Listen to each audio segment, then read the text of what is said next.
My dear drama lovers, welcome back to M drama glimpse. இன்னைக்கு நம்ம ஒரு சூப்பரான ரிவெஞ்ச் சைனீஸ் டிராமா தான் பார்க்க போறோம். இப்போ ஸ்டார்டிங் எடுத்தோனையும் கல்யாண கோலத்துல இருக்கிற ஒரு பொண்ணு ரெண்டு வேலைக்கார பொண்ணுங்க அப்படியே வந்து ஒரு ரூம்குள்ள தள்ளிட்டு, ஓ எங்களோட மாஸ்டர் ஆனுக்கு நீ சேவை செய், உன்கிட்ட ஏதோ லக் இருக்குன்னு சொல்றாங்கல்ல, அதை வச்சு அவர் பொழைக்கிறாரான்னு பாப்போம் அப்படின்ட்டு வேகமா அவளை தள்ளிட்டு அந்த ரெண்டு பேரும் வெளியே போயிருவாங்க.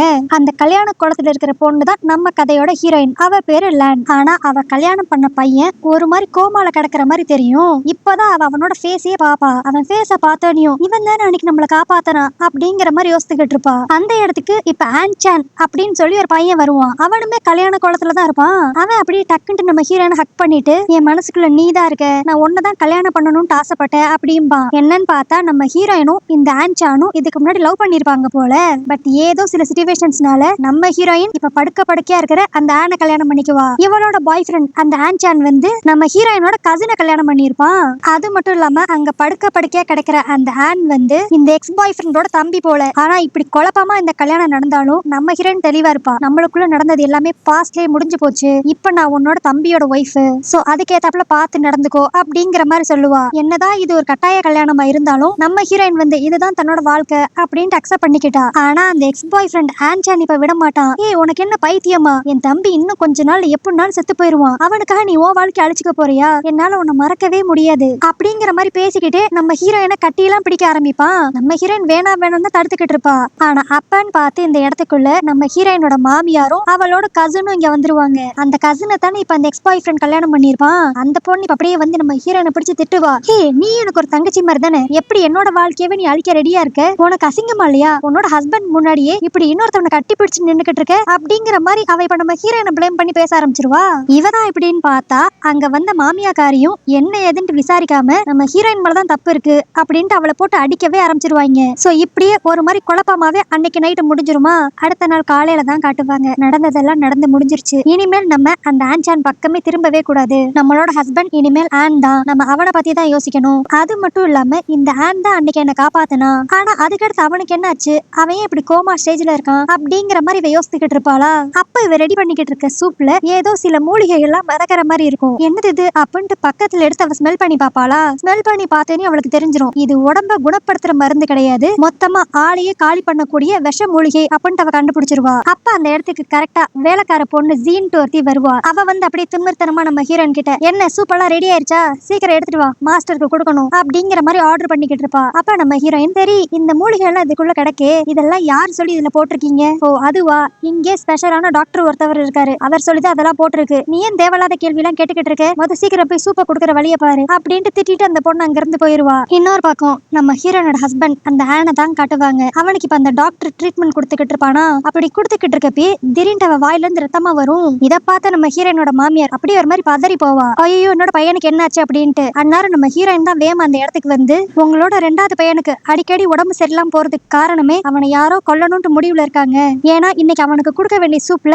இந்த விஷ மூலிகை இருந்துச்சு, ஆனா இத ஆனுக்கு கொடுக்க சொன்னதே இந்த டாக்டர் தான் அப்படிங்கிற மாதிரி நம்ம ஹீரோயின் சொல்லுவாளா. உடனே அந்த டாக்டர் அப்படியே பயந்துட்டு, ஐயோ என்ன மன்னிச்சிருங்க, உங்க பையனை கொல்லணுங்கிறது என்னோட நோக்கமே கிடையாது, இதெல்லாம் நான் உங்களோட ரெண்டாவது மருமக லேண்ட் சொல்லி தான் செஞ்சேன் அப்படின்ட்டு இப்ப நம்ம ஹீரோயின் மேல அந்த பழியை தூக்கி போடுவான். நம்ம ஹீரோயின் ஒரு மாதிரி ஷாக் ஆயிருவா. என்னது நான் உனது செய்ய சொன்னேனா, இதுக்கு முன்னாடி உன்னை நான் பார்த்ததே கிடையாது, அப்படியே நான் உனக்கு செய்ய சொல்லியிருந்தாலும் எப்படி நானே உன்னை மாட்டி விட்டுருப்பேன் அப்படிங்கிற மாதிரிலாம் அவ கேட்டுக்கிட்டு இருப்பா. ஆனா அப்பவும் அந்த டாக்டர் விடாம, நீ சொல்லிதான் இதை நான் செஞ்சேன், ஏன்னா இந்த மாதிரி நடப்படமா இருக்கிற ஒருத்தவனை கல்யாணம் பண்ணிக்கிறதுக்கு உனக்கு இஷ்டம் இல்ல, அதனால அவனை சீக்கிரம் சாவடிக்கணும்ட்டு நீ தானே என்கிட்ட கேட்டுக்கிட்ட, அதனால தான் இப்படிப்பட்ட ஒரு விஷயத்த பண்ண அப்படிங்கிற மாதிரி அந்த டாக்டர் சொல்லுவான். இதை கேட்டோன்னே நம்ம ஹீரோனோட மாமியாருக்கு செமையா கோவம் வந்து அங்க இருக்கிற வேலைக்காரங்களை வச்சு நம்ம ஹீரோயினை இப்ப அடிச்சு கொடுமைப்படுத்த ஆரம்பிச்சிருவாங்க. இந்த விஷயம் தெரிஞ்சனையும் நம்ம ஹீரோனோட அப்பாலாம் வந்து கெஞ்சுவாரு, என்னோட பொண்ணு அப்படிப்பட்ட விஷயத்த பண்ணிருக்கவே மாட்டா, எங்கேயோ தப்பு நடந்திருக்கு அப்படின்ட்டு. ஆனா அந்த மாமியார் கேட்கற மாதிரியே இருக்க மாட்டா, எல்லா எவிடன்ஸும் உன் பொண்ணுக்கு அகேன்ஸ்டா தான் இருக்கு, அதனால தப்பு பண்ணவ தண்டனையை அனுபவிச்சுதான் ஆகணும் அப்படிங்கிற மாதிரிலாம் அவ பேசிக்கிட்டு இருப்பா. ஆனா அப்ப கூடவே நம்ம ஹீரோயினோட கசின் அங்க நின்னுக்கிட்டு இருப்பாளா. சரி அவளான்ட்டு நம்ம ஹீரோயினுக்கு சப்போர்ட்டா தான் பேசுவான்னு பார்த்தா அவ நம்ம ஹீரோயினோட அப்பாவை இப்ப காயப்படுத்துற மாதிரி பேசுவா.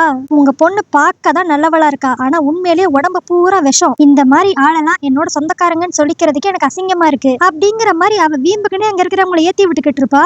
இதுலயே நம்மளுக்கு ஒரு விஷயம் நல்லா தெரியுது, நம்ம ஹீரோயினோட கசின் அந்த குவான் வந்து நல்லவளே கிடையாது போல, அவளுக்கு நம்ம ஹீரோயினை கண்டாவே பிடிக்கல. அப்ப அந்த இடத்துக்கு கரெக்டா நம்ம ஹீரோயினோட எக்ஸ் பாய் ஃப்ரெண்ட் அந்த ஆன்சான் வந்து, ஏதோ ஒரு தப்பு நடந்திருக்கு, கண்டிப்பா லேன் இப்படிலாம் பண்ணக்கூடிய ஆளே கிடையாது, அது மட்டும் இல்லாம அவளுக்கு நீங்க ஏற்கனவே இவ்வளவு பெரிய தண்டனையை கொடுத்துட்டீங்க, இதுக்கு மேலேயும் இந்த விஷயத்த பெருசாக வேண்டாம். ஏன்னா இந்த விஷயம் மட்டும் வெளியே தெரிஞ்சிச்சுன்னா நம்ம குடும்பத்தை பத்தி தான் எல்லாரும் தப்பா பேசுவாங்க அப்படிங்கிற மாதிரிலாம் அந்த ஆன்சன் வந்து நம்ம ஹீரோனுக்காக சப்போர்ட் பண்ணுவான். ஆனா அப்பயும் அந்த மாமியார் யார் பேச்சும் கேட்கற மாதிரி இருக்க மாட்டா. அப்புறம் கடைசியா நம்ம ஹீரோனோட அப்பா, நீங்க கொஞ்ச நாளுக்கு முன்னாடி என்னோட பிசினஸ் டேக் ஓவர் பண்ணிக்கிறேன்னு வந்து என்கிட்ட கேட்டீங்கல்ல, அப்ப அதை பத்தி நான் யோசிச்சேன். இப்ப அதை நான் தாராளமா உங்களுக்கே கொடுக்கலான்னு முடிவு பண்ணிட்டேன். அதுல வர ப்ராஃபிட் எல்லாத்தையுமே நீங்களே 80% மேல எடுத்துக்கோங்க அப்படின்பா. இதை கேட்டக்கிறது தான் அந்த மாமியார் இப்ப நம்ம ஹீரோயினே விடுவா. இந்த தண்டனையே உனக்கு போதுமானதா இருக்கும்னு நினைக்கிறேன், இதுக்கு மேல இந்த மாதிரி தப்ப நீ பண்ணக்கூடாது அப்படின்பா. பாவம் நம்ம ஹீரோயின் தப்பே பண்ணாம இவ்வளவு கஷ்டங்கள் அனுபவிச்சுக்கிட்டு இருப்பா. கடைசியில இவங்க பண்ண டார்ச்சர்ல அங்கே மயக்கம் போட்டு விழுந்துருவா. அதுக்கடுத்து கொஞ்ச நேரம் கழிச்சு நம்ம ஹீரோயின் கண் முழிச்சு பார்த்தா ஏதோ ஒரு வேலைக்காரி நம்ம ஹீரோனோட வாய்க்குள்ள ஏதோ ஒரு மருந்து ஊத்திக்கிட்டு இருப்பா.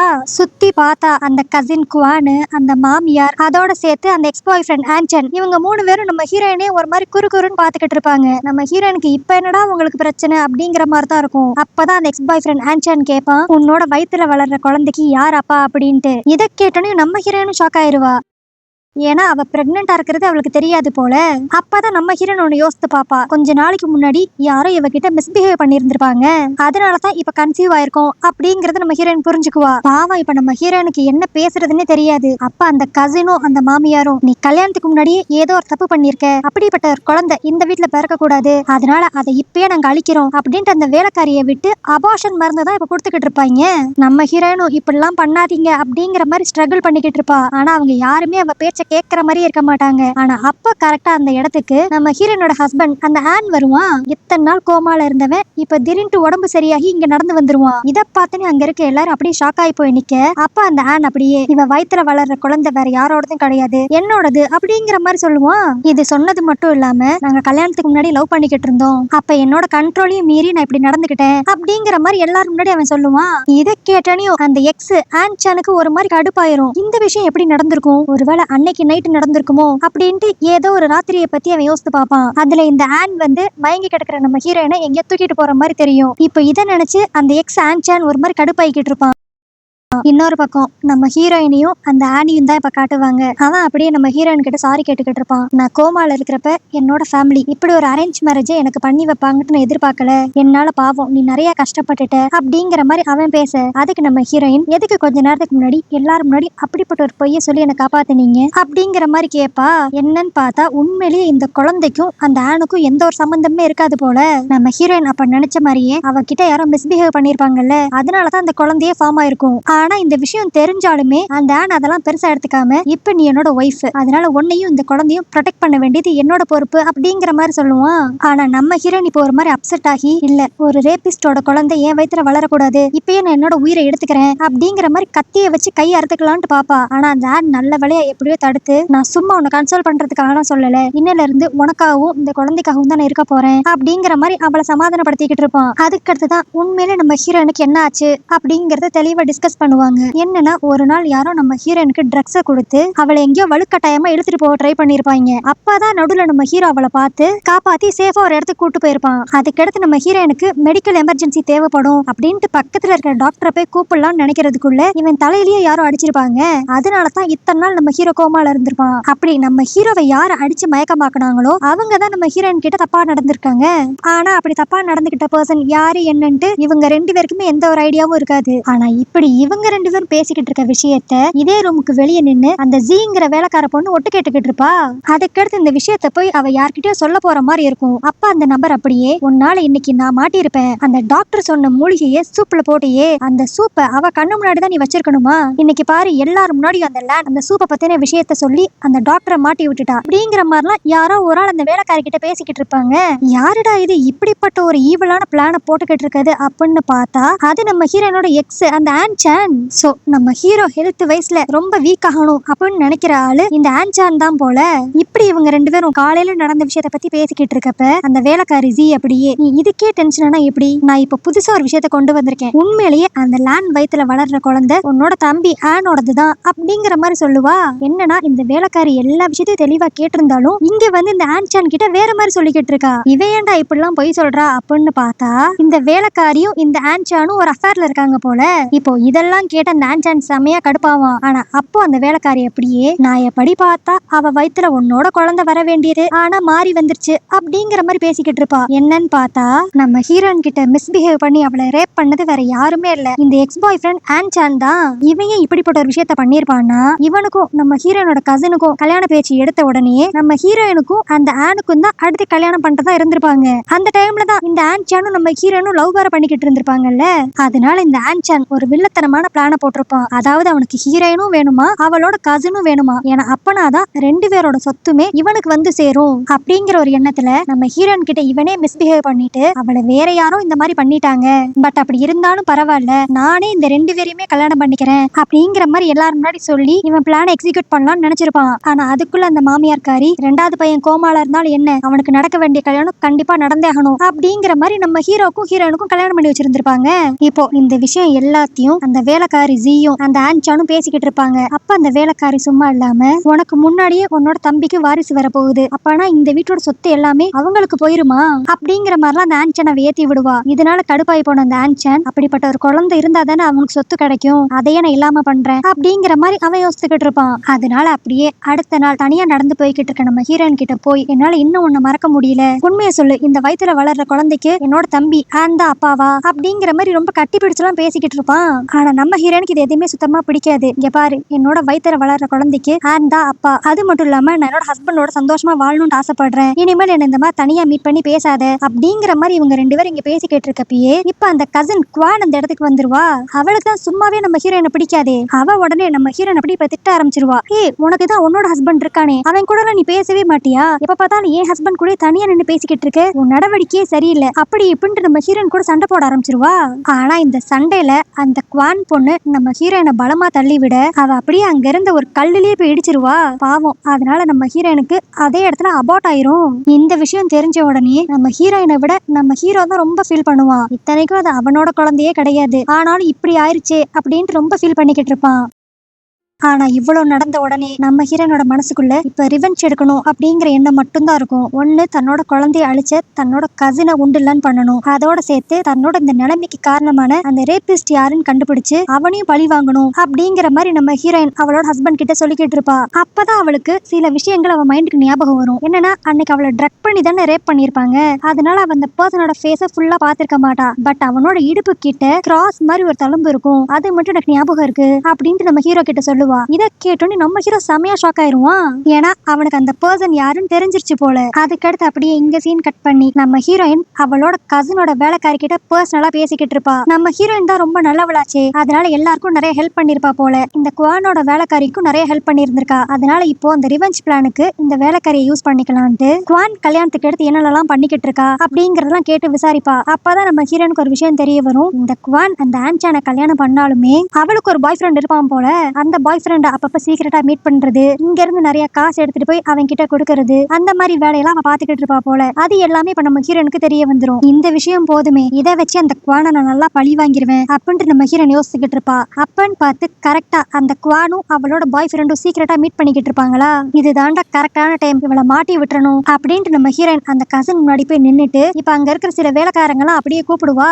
எங்க இந்த விஷயம் தன்னோட ஹஸ்பண்டுக்கும் தன்னோட மாமியாருக்கும் தெரிஞ்சிருமோ அப்படின்ட்டு அந்த குவான் பயந்துட்டு அவளோட லவ்வரை வேமா அங்க இருந்து ஓட சொல்லிடுவா. அங்க சுத்தி இருந்த வேலைக்காரங்களும் அவனை பிடிக்கலான்ட்டு பின்னாடியே போவாங்க. அப்பன்னு பார்த்து இந்த ஃபேமிலி மெம்பர்ஸ் எல்லாருமே அந்த இடத்துக்கு வந்துருவாங்க. அப்புறம் என்ன, நம்ம ஹீரோயின் சும்மாவா இருப்பா, நடந்த எல்லா விஷயத்தையும் தன்னோட மாமியார் கிட்டையும் அந்த ஆன்சான் கிட்டையும் சொல்லிடுவா. ஆனா அந்த சீக்கிரட்டான லவ்வர் தான் இப்ப ஓடிட்டான்ல, அதனால அந்த குவான் இப்ப தைரியமா இவன் என்ன பத்தி தேவையில்லாம தப்பு தப்பா சொல்லிக்கிட்டு இருக்கா, நான் யாரையும் திருட்டுத்தனமா மீட் பண்ணவே இல்லை அப்படிங்கிற மாதிரி நல்ல வேஷம் போட்டுக்கிட்டு இருப்பா. ஆனா நம்ம ஹீரோயின் விவரமா அந்த பாய் ஃப்ரெண்ட் ஓடுறதுக்கு முன்னாடியே அவன் கிட்ட இவ கொடுத்த ஜுவல்ஸ் எல்லாம் எடுத்து வச்சிருந்திருப்பா. அதை இப்போ ஒரு எவிடன்ஸா அங்க இருக்கிற எல்லாரும் முன்னாடி காமிச்சோனையும் அவ்வளவுதான், இந்த குவான் தொக்கா மாட்டிக்குவா. அப்புறம் என்ன, இப்படிப்பட்ட ஒரு கேவலமான வேலையை பார்த்திருக்கா அப்படின்னு தெரிஞ்சோனையும் அந்த மாமியார் இவளுக்கும் பனிஷ்மெண்ட் கொடுக்க ஆரம்பிச்சிருவா. அங்க இருக்கிற வேலைக்காரங்க அந்த குவானை படுக்க போட்டு ஒரு பெரிய கட்டையா எடுத்துட்டு வந்து மாறி மாறி அவளை அடிச்சு டார்ச்சர் பண்ணுவாங்க. அதுக்கடுத்து அப்படியே அன்னைக்கு நைட்டு தான் காட்டுவாங்க. அந்த வேலைக்காரி ஜியும் அந்த ஆன்சானும் இப்ப திருட்டுத்தனமா மீட் பண்ணி பேசிக்கிட்டு இருப்பாங்களா. அப்ப அந்த வேலைக்காரி சொல்லுவா, தன்னோட குழந்தை கலைஞ்சதுக்கு காரணம் அவளோட கசின் குவான் தான் அப்படிங்கிற மாதிரி இந்த லேண்ட் நினைச்சனாலதான் தான் அவளை இன்னைக்கு காலையில மாட்டி விட்டு இப்படிப்பட்ட ஒரு பனிஷ்மெண்ட்டை வாங்கி கொடுத்துருக்கா. பட் எப்படியோ நல்ல வேலை, நம்ம ஆசைப்பட்ட மாதிரி அந்த குழந்தையும் கலைஞ்சிருச்சு. ஆனா அந்த பழி இப்ப குவான் மேல போயிருச்சு அப்படிங்கிற மாதிரி இவங்க சொல்லி சிரிச்சுக்கிட்டு இருப்பாங்க.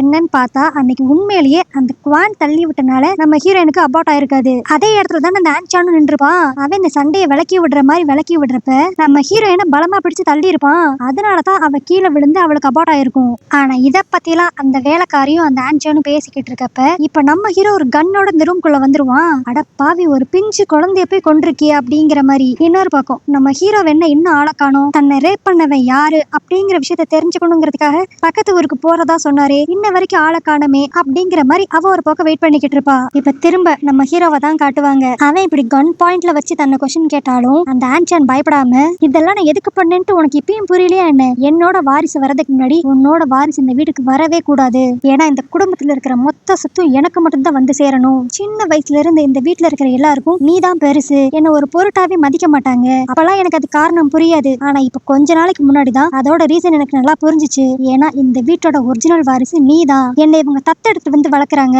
அதுவும் இவங்க ஒண்ணு என்ன சாதாரணமா தத்தெடுத்துட்டு வரல. எங்க அப்பா தான் உங்க குடும்பத்தை காப்பாத்தணுங்கிற எண்ணத்துல அவரோட உயிரை விட்டுருக்காரு. அதுக்கு நன்றி கடனா என்ன தூக்கிட்டு வந்து இங்க வளர்க்குறாங்க அப்படிங்கிற மாதிரி இப்ப புதுசா ஒரு விஷயத்தை இவன் நம்ம ஹீரோ கிட்ட சொல்லுவான். இதை கேட்டோன்னு நம்ம ஹீரோக்கு எப்படி ரியாக்ட் பண்றதுன்னே தெரியாது. ஆனா அப்பயும் நம்ம ஹீரோ, நீ சொல்ற மாதிரி யாரும் இந்த வீட்டுல உன்னை வேற மாதிரி ட்ரீட் பண்ணி நான் பார்த்ததே கிடையாது. சப்போஸ் நீ சொல்றதெல்லாம் உண்மையாவே இருந்திருந்தாலும் ஒரு பிஞ்சு குழந்தைய போய் நீ கொல்லுவ, அதுவும் அந்த குழந்தைக்கு உண்மையாலே அப்பா நீ தான், அது தெரியாம நீ அந்த குழந்தைய கொண்டிருக்க அப்படின்பா.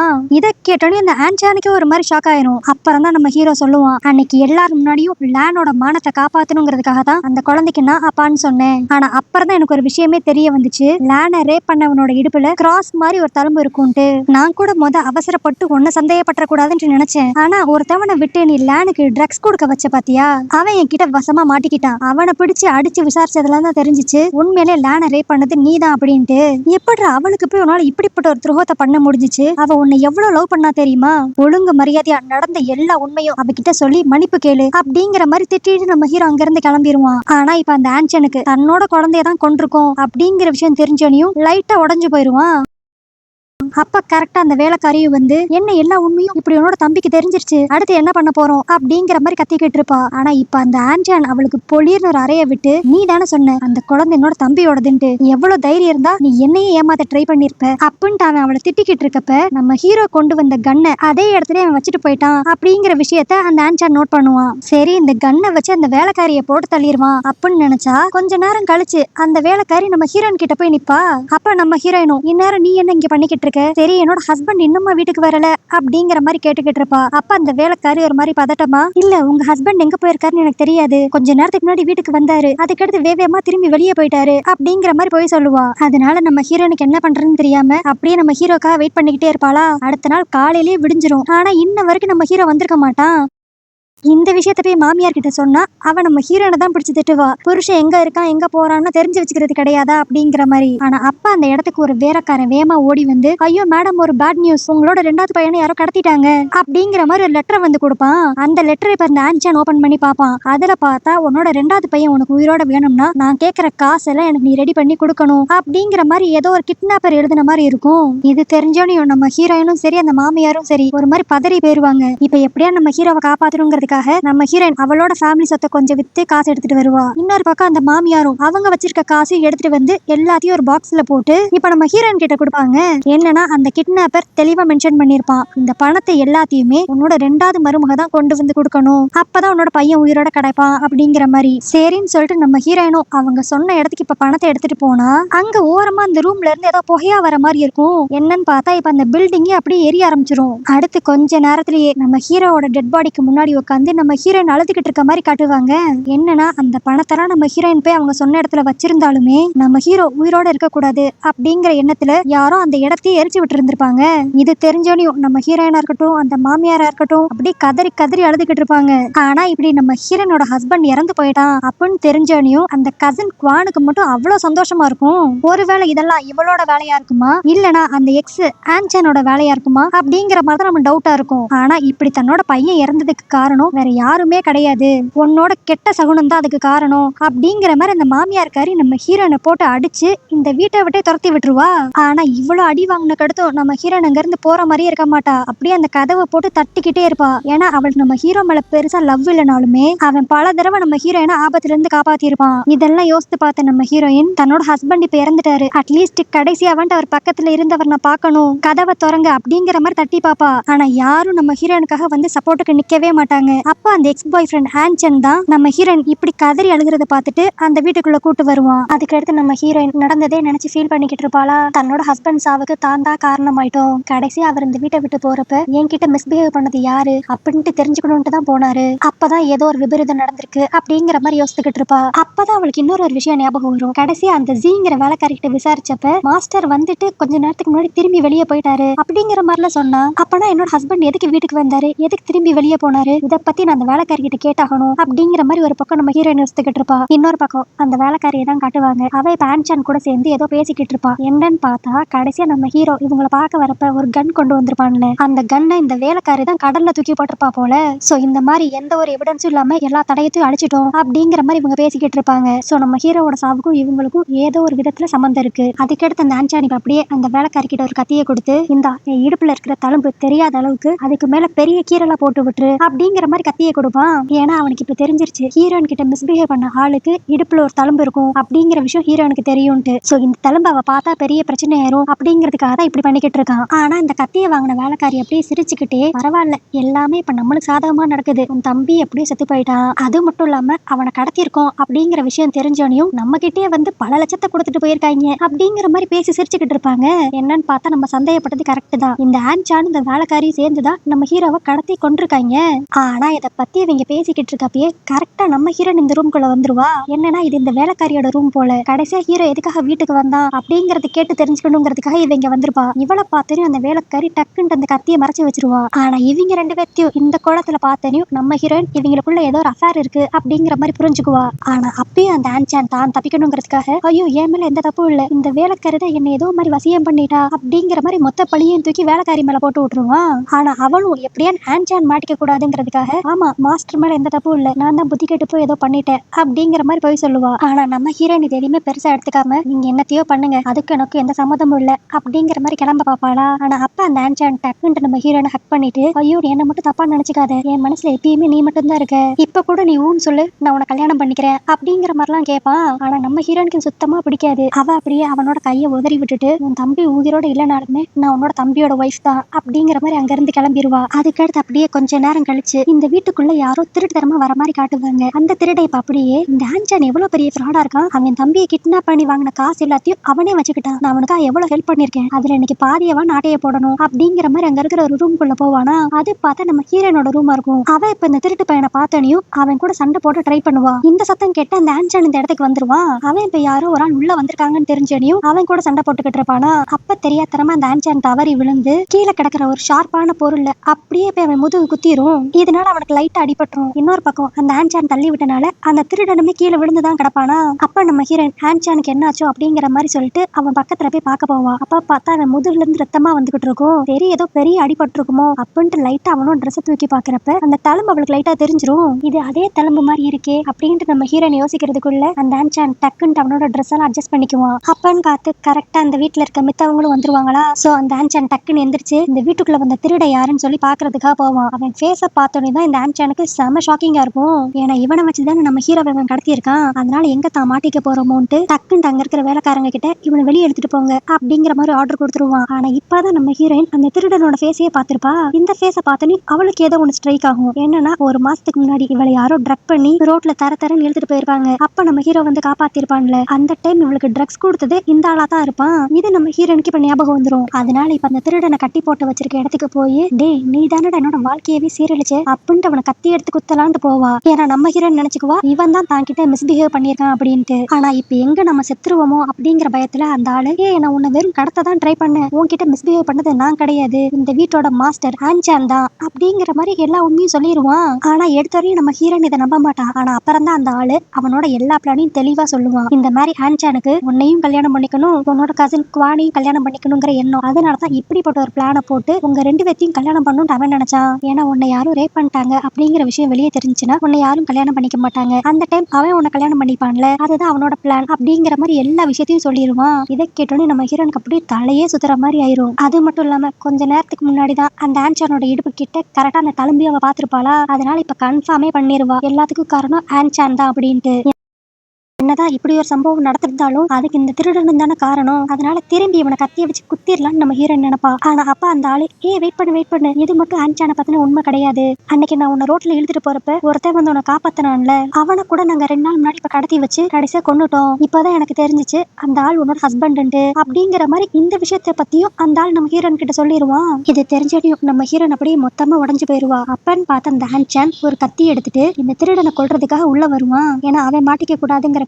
ஆனா உள்ள வந்து பார்த்தா அந்த இடத்துல யாருமே இருக்க மாட்டாங்க. நம்ம ஹீரோயின் தான் அவனை வேற எங்கேயோ கூட்டு போய் வச்சிருக்கா போல. ஆனா இப்படி இவனை தேடி இந்த ஆன்சான் வந்ததை நம்ம ஹீரோயின் ஒளிஞ்சிருந்து பாத்துக்கிட்டு இருப்பா. சோ இதுல ஃபுல்லாவே கன்ஃபார்ம் பண்ணிருவா தான் கிட்ட தப்பா நடந்துகிட்டது இவன் தான், தன்னோட ஹஸ்பண்ட கொன்னது இவன் தான் அப்படிங்கிற மாதிரி. சோ இப்ப நம்ம ஹீரோனோட மைண்ட் பூரா இவனை எப்படியான்னு பழி வாங்கி ஆகணும் அப்படிங்கிற எண்ணம் மட்டும்தான் இருக்கும்.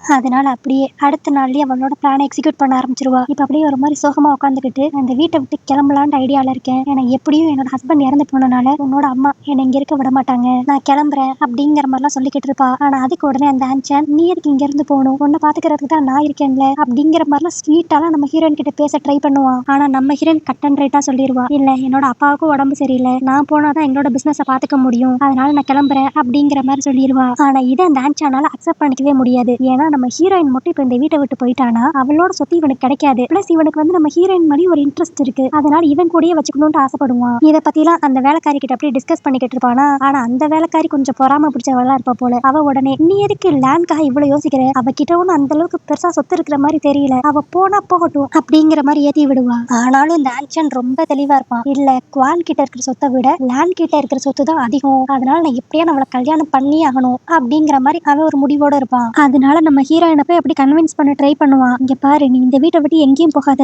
நான் உன்னை கல்யாணம் பண்ணிக்கிறேன், நீ இதே வீட்லயே சந்தோஷமா இருக்கலாம், நான் உன்னை பாத்துக்கிறேன் அப்படிங்கிற மாதிரிலாம் சொல்லுவான். ஆனா நம்ம ஹீரோயின் சேச்சே அது எப்படி நீ என்ன கல்யாணம் பண்ணிக்க முடியும், நான் என்னதான் இருந்தாலும் உன்னோட தம்பியோட ஒய்ஃப் அப்படிங்கிற மாதிரி சொல்லிக்கிட்டு இருப்பாளா. அந்த ஆன்சான் பாப்பான், நம்மளுக்கு இவ்வளவு கல்யாணம் பண்ணணும்னா சில உண்மைகளை இவள்கிட்ட சொன்னா மட்டும் தான் முடியும் அப்படின்ட்டு. நம்ம ஹீரோவும் இவனும் கூட பிறந்த அண்ணன் தம்பியே கிடையாது, இவனை தத்தெடுத்து தான் வளர்க்குறாங்க அப்படிங்கிற விஷயத்தை இப்ப நம்ம ஹீரோயின் கிட்ட அவன் சொல்லிடுவான். இது தெரிஞ்சாலும் நம்ம ஹீரோனுக்கு இன்னும் ஷாக்கிங்கா இருக்கும். இதுலயே அவ ஓரளவுக்கு புரிஞ்சுக்குவா இவன் எதுக்காக நம்ம ஹஸ்பண்ட கொன்னா அப்படின்ட்டு. அதனால இவன் வழியிலேயே போய் இவனை அழிச்சாதான் உண்டு அப்படின்ட்டு இவனை கல்யாணம் பண்ணிக்கிறதுக்கு ஓகேன்றுவா. ஆனா இந்த விஷயத்துக்கு அந்த மாமியார் காரி ஒத்துக்கவே மாட்டா. அது எப்படி தம்பியோட ஒய்ஃபை போய் நீ கல்யாணம் பண்ண முடியும் அப்படிங்கிற மாதிரிலாம் ஆன்சானை பிடிச்சு திட்டிக்கிட்டு இருப்பா.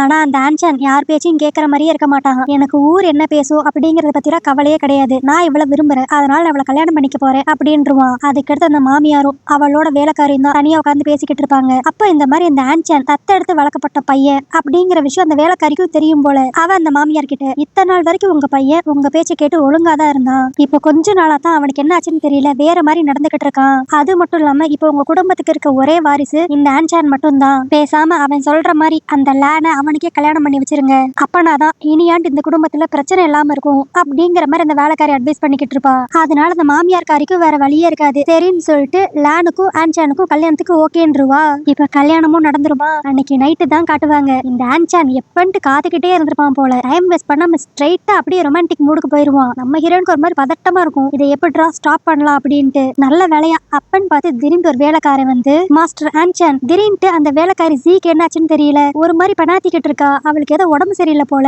வந்து பாருங்க அப்படின்ட்டு கூப்பிடுவாங்க. இவன் தான் ஏற்கனவே அஃபேர்ல வேற இருக்கானே, அதனால தேவையில்லாத பிரச்சனை வந்துடக்கூடாதுங்கிறதுக்காக இப்ப போய் அவளை பாக்குறதுக்காக போவான். அங்க போனா அவ அதுக்கு மேல நாடகத்தை நடத்திக்கிட்டு இருப்பா. நீங்க வேற ஒரு பொண்ணை கல்யாணம் பண்ண போறீங்கன்னு தெரிஞ்சோனையும் என் மனசு கேட்காம செத்துடலாம்னு நினைச்சேன், ஆனா அப்புறம் தான் நான் பிரெக்னெண்டா இருக்க விஷயம் எனக்கு தெரிஞ்சிச்சு அப்படிங்கிற மாதிரி ஒரு பெரிய குண்டா தூக்கி போடுவா. இதை கேட்டோன்னு அந்த ஆன்சானுக்கு என்ன பண்றதுன்னே தெரியாது. அப்பன்னு பார்த்த அந்த ஜி அப்படியே, நீங்க இதுக்கு முன்னாடி என்ன கல்யாணம் பண்ணிக்கிறேன்னு சொல்லி வாக்கு கொடுத்திருக்கீங்க, இப்போ நான் கன்சீவா வேற ஆயிட்டேன், இந்த விஷயம் வெளியே தெரியறதுக்கு முன்னாடி நம்ம ரெண்டும் கல்யாணம் பண்ணிக்குவோம் அப்படின்பா. ஆனா அதுக்கு அந்த ஆன்சன் ஒத்துக்கவே மாட்டான். நான் இப்பதான் லேனை கல்யாணம் பண்ணிருக்கேன், உடனே உன்னை கல்யாணம் பண்ணேன்னா அவ என்னை பத்தி என்ன நினைப்பா, அதனால கொஞ்ச நாள் போகட்டும் அதுக்கடுத்து பாப்போம் அப்படிங்கிற மாதிரி தட்டி கழிக்க ட்ரை பண்ணுவான். ஆனா அதுக்கு உடனே அந்த ஜிக்கு ஒரு மாதிரி கோவம் வந்து, நீங்க நீங்க என்ன எப்பயுமே உங்களோட சொந்த குழந்தைய பத்தி அக்கறைப்படவே மாட்டீங்களா? இப்படிதான் லேனோட வயத்துல வளருது உங்க குழந்தைன்னு தெரியாம அவளை கீழே தள்ளி விட்டு அபார்ட் ஆக்கி விட்டுட்டீங்க அப்படிங்கிற மாதிரி பேசிக்கிட்டு இருப்பா. ஆனா இந்த விஷயத்தை வெளியே நின்னு நம்ம ஹீரோயின் கேட்டுருவா. ஏற்கனவே அவ இவன் மேல செம கடுப்புல இருக்கா. இதுல இப்ப இந்த விஷயமும் தெரிஞ்சிருமா? அவளதான் ஃபுல் கடுப்பாயிருவா. அதனால இப்ப அப்படியே கடுப்பா உள்ள போய் இங்க என்ன நடந்துகிட்டு இருக்கு அப்படிங்கிற மாதிரி கத்துவாளா. அவங்க ரெண்டு பேரும் பயந்துருவாங்க. ஐயோ நம்ம பேசிக்கிட்டு இருந்த எல்லாத்தையும் கேட்டுட்டாலோ அப்படின்ட்டு. ஆனா நம்ம ஹீரோயின் அவளுக்கு தெரிஞ்ச எல்லா விஷயத்தையும் அப்படியே வெளிப்படையா காட்டிக்காம ஜியோட வயித்துல உங்க குழந்தை வளருது, அதனால நீங்க அவளை கல்யாணம் பண்ணிக்கிறதா கரெக்டா இருக்கும் அப்படிங்கிற மாதிரி அந்த ஜிக்கு சப்போர்ட் பண்ணி நம்ம ஹீரோயின் பேசுவா. என்னடா இது, அந்த ஜியே ஒரு கெட்டவ, அவளுக்காக நம்ம ஹீரோயின் பேசுறாளே அப்படின்னு பார்த்தா இந்த ஆன்சானோட எல்லா வில்லத்தனத்துக்கும் அந்த ஜியும் தானே உடனா இருந்திருப்பா. அதனால அவளையும் பக்கத்துல இருந்தே பழி வாங்கணும் அப்படிங்கிறதுக்காக தான் இவனை இன்னொரு கல்யாணம் பண்ணிக்கிறதுக்கு பெர்மிஷனே அவ கொடுத்திருப்பா. ஆனா இவ்வளவு நடந்த கிடத்தான்ட்டு அந்த ஆன்சான் சும்மா இருப்பானா? இருக்கவே மாட்டான். எப்படியான்ட்டு இன்னைக்கு ஃபர்ஸ்ட் நைட்டை நடத்தி ஆகணும்டா அப்படிங்கிற எண்ணத்துல திரும்ப நம்ம ஹீரோயின் கிட்ட க்ளோஸா வருவான். ஆனா இப்ப நம்ம ஹீரோயின் அப்படியே கிளவரா யோசித்து திடீர்னு ஒரு கத்துவா பார்க்கணும். என் பக்கத்துல வராத, எனக்கு ரொம்ப பயமா இருக்கு அப்படிங்கிற மாதிரி. என்னன்னா இவகிட்ட ஏற்கனவே யாரோ தப்பா நடந்திருப்பாங்கல்ல, அந்த ஞாபகம் தனக்கு இப்ப வந்ததாகவும் அதனால எனக்கு ரொம்ப பயமா இருக்கு அப்படிங்கிற மாதிரி நம்ம ஹீரோயின் நடிப்ப போடுவா. இந்த விஷயத்தை பத்தி பேசினானையும் அந்த ஆன்சான் அப்படியே பயப்பட ஆரம்பிச்சிருவான். ஆஹா, இவளுக்கு மட்டும் அந்த பழைய ஞாபகங்கள்லாம் வந்துருச்சுன்னா நாம மாட்டிக்குவோமே, அதனால இப்போதைக்கு நம்ம ஃபர்ஸ்ட் நைட் தள்ளி போட்டுருவோம் அப்படின்ட்டு. ஐயோ வேண்டாமா, நீ உள்ள தனியாவே ரெஸ்ட் எடு, நான் இங்க எங்கேயாவது தரையில படுத்துக்கிறேன் அப்படின்ட்டு அந்த பிளானே கேன்சல் பண்ணிடுவான். அதுக்கடுத்து அப்படியே இங்க சீன் கட் பண்ணி அடுத்த நாள் காலையில தான் காட்டுவாங்க. நம்ம ஹீரோயின் அவளோட கசின் குவானோட வேலைக்காரியோட சீக்கிரட்டா நின்று பேசிக்கிட்டு இருப்பா. அப்பதான் அவளுக்கு ஒரு விஷயம் தெரிய வரும். இந்த குவான் திரும்ப எப்படியான்னு தன்னோட லவ்வர் கூட சேரணுங்கிறதுக்காகவே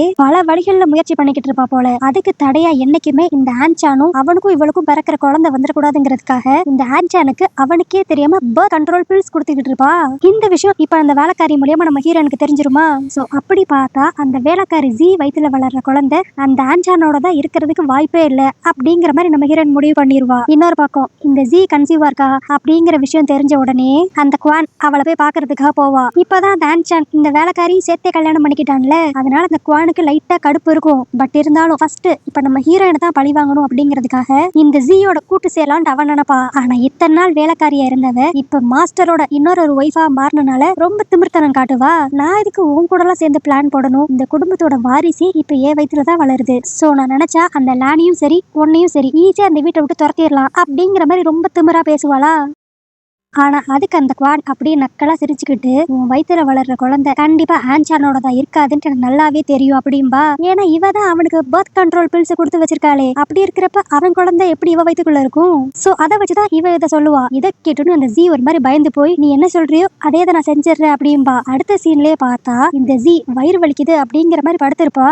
இவளுக்கு என்னாச்சோ ஏதாச்சோன்ட்டு மொத்த குடும்பமே அங்க வந்துருமா. அப்ப அந்த ஜி அப்படியே கத்திக்கிட்டு எனக்கு என்னாச்சுன்னே தெரியல, நான் கடைசியா ஒரே ஒரு மருந்து தான் குடிச்சேன், அதை குடிச்சதுல இருந்து எனக்கு ரொம்ப வயிறு வலிக்குது அப்படிங்கிற மாதிரி அழுகிற மாதிரி நாடகத்தை போட்டுக்கிட்டு இருப்பா. அப்ப அந்த கசின் குவானும் சும்மா இல்லாம என்ன நீ தானே போய் அவளுக்கு டானிக் கொடுத்த, அவளுக்கு எதுவும் தப்பான டானிக் கொடுத்துட்டியா அப்படிங்கிற மாதிரி நம்ம ஹீரோயின் மேல பழிய போட ட்ரை பண்ணுவா. ஆனா இப்ப இந்த வில்லியே எதிர்பார்க்காத ஒரு ட்விஸ்ட் இந்த இடத்துல நடக்கும். அந்த ஜி நம்ம ஹீரோயினை குறை சொல்லுவான்னு சொல்லி பார்த்தா இல்ல நான் குவான் கொடுத்த மருந்தை தான் குடிச்சேன் அப்படின்ட்டு அந்த வில்லியை கை காட்டி விட்டுருவா. என்னடா இது, இவங்க ரெண்டு பேரும் சேர்ந்து நம்ம ஹீரோயினுக்கு தானே ஸ்கெட்ச் போட்டாங்க, இங்க என்ன வித்தியாசமா ஏதோ நடக்குது அப்படின்னு யோசித்தா இதுக்கு பின்னாடி நம்ம ஹீரோயின் ஏதோ ஒரு சூழ்ச்சி பண்ணிருப்பா போல. இப்ப அந்த ஜி பொண்ணு அப்படியே எனக்கு ரொம்ப தலை சுத்துற மாதிரி இருக்கு அப்படின்ட்டு மயக்கம் போட்டு விழுந்துருவாளா. நம்ம ஹீரோயின் டக்குன்ட்டு வந்து பல்ஸை செக் பண்ணி பாப்பா. பார்த்தா குழந்தை களைஞ்சிருச்சு அப்படின்றுவா. இதை கேட்டோன்னு இந்த மாமியார் கறிக்கு செம கடுப்பாயிரும். இதுக்கெல்லாம் காரணம் நீதானே அப்படின்ட்டு அந்த குவான் வில்லிய போட்டு செமையா திட்டுவா. திட்டினதோட மட்டும் நிப்பாட்டாம 4 சாத்து வேற நல்லா சாத்தி எடுத்துருவா. அவ்வளவுதான், இவ்வளவு பெரிய தப்ப இவ பண்ணிருக்கா அப்படிங்கிறதுக்காக இவள ஒரு ரூம்ல போட்டு லாக் பண்ணிருவாங்க. அதுக்கடுத்து இப்ப தனியா இருக்கிற அந்த ஜி கிட்ட தான் நம்ம ஹீரோயின் போய் பேசுவா. நடிச்சதெல்லாம் போதும் எந்திரி அப்படின்பா. என்னன்னு பார்த்தா இப்ப நடந்தது எல்லாமே இவங்க ரெண்டு பேரும் போட்ட பிளான் போல.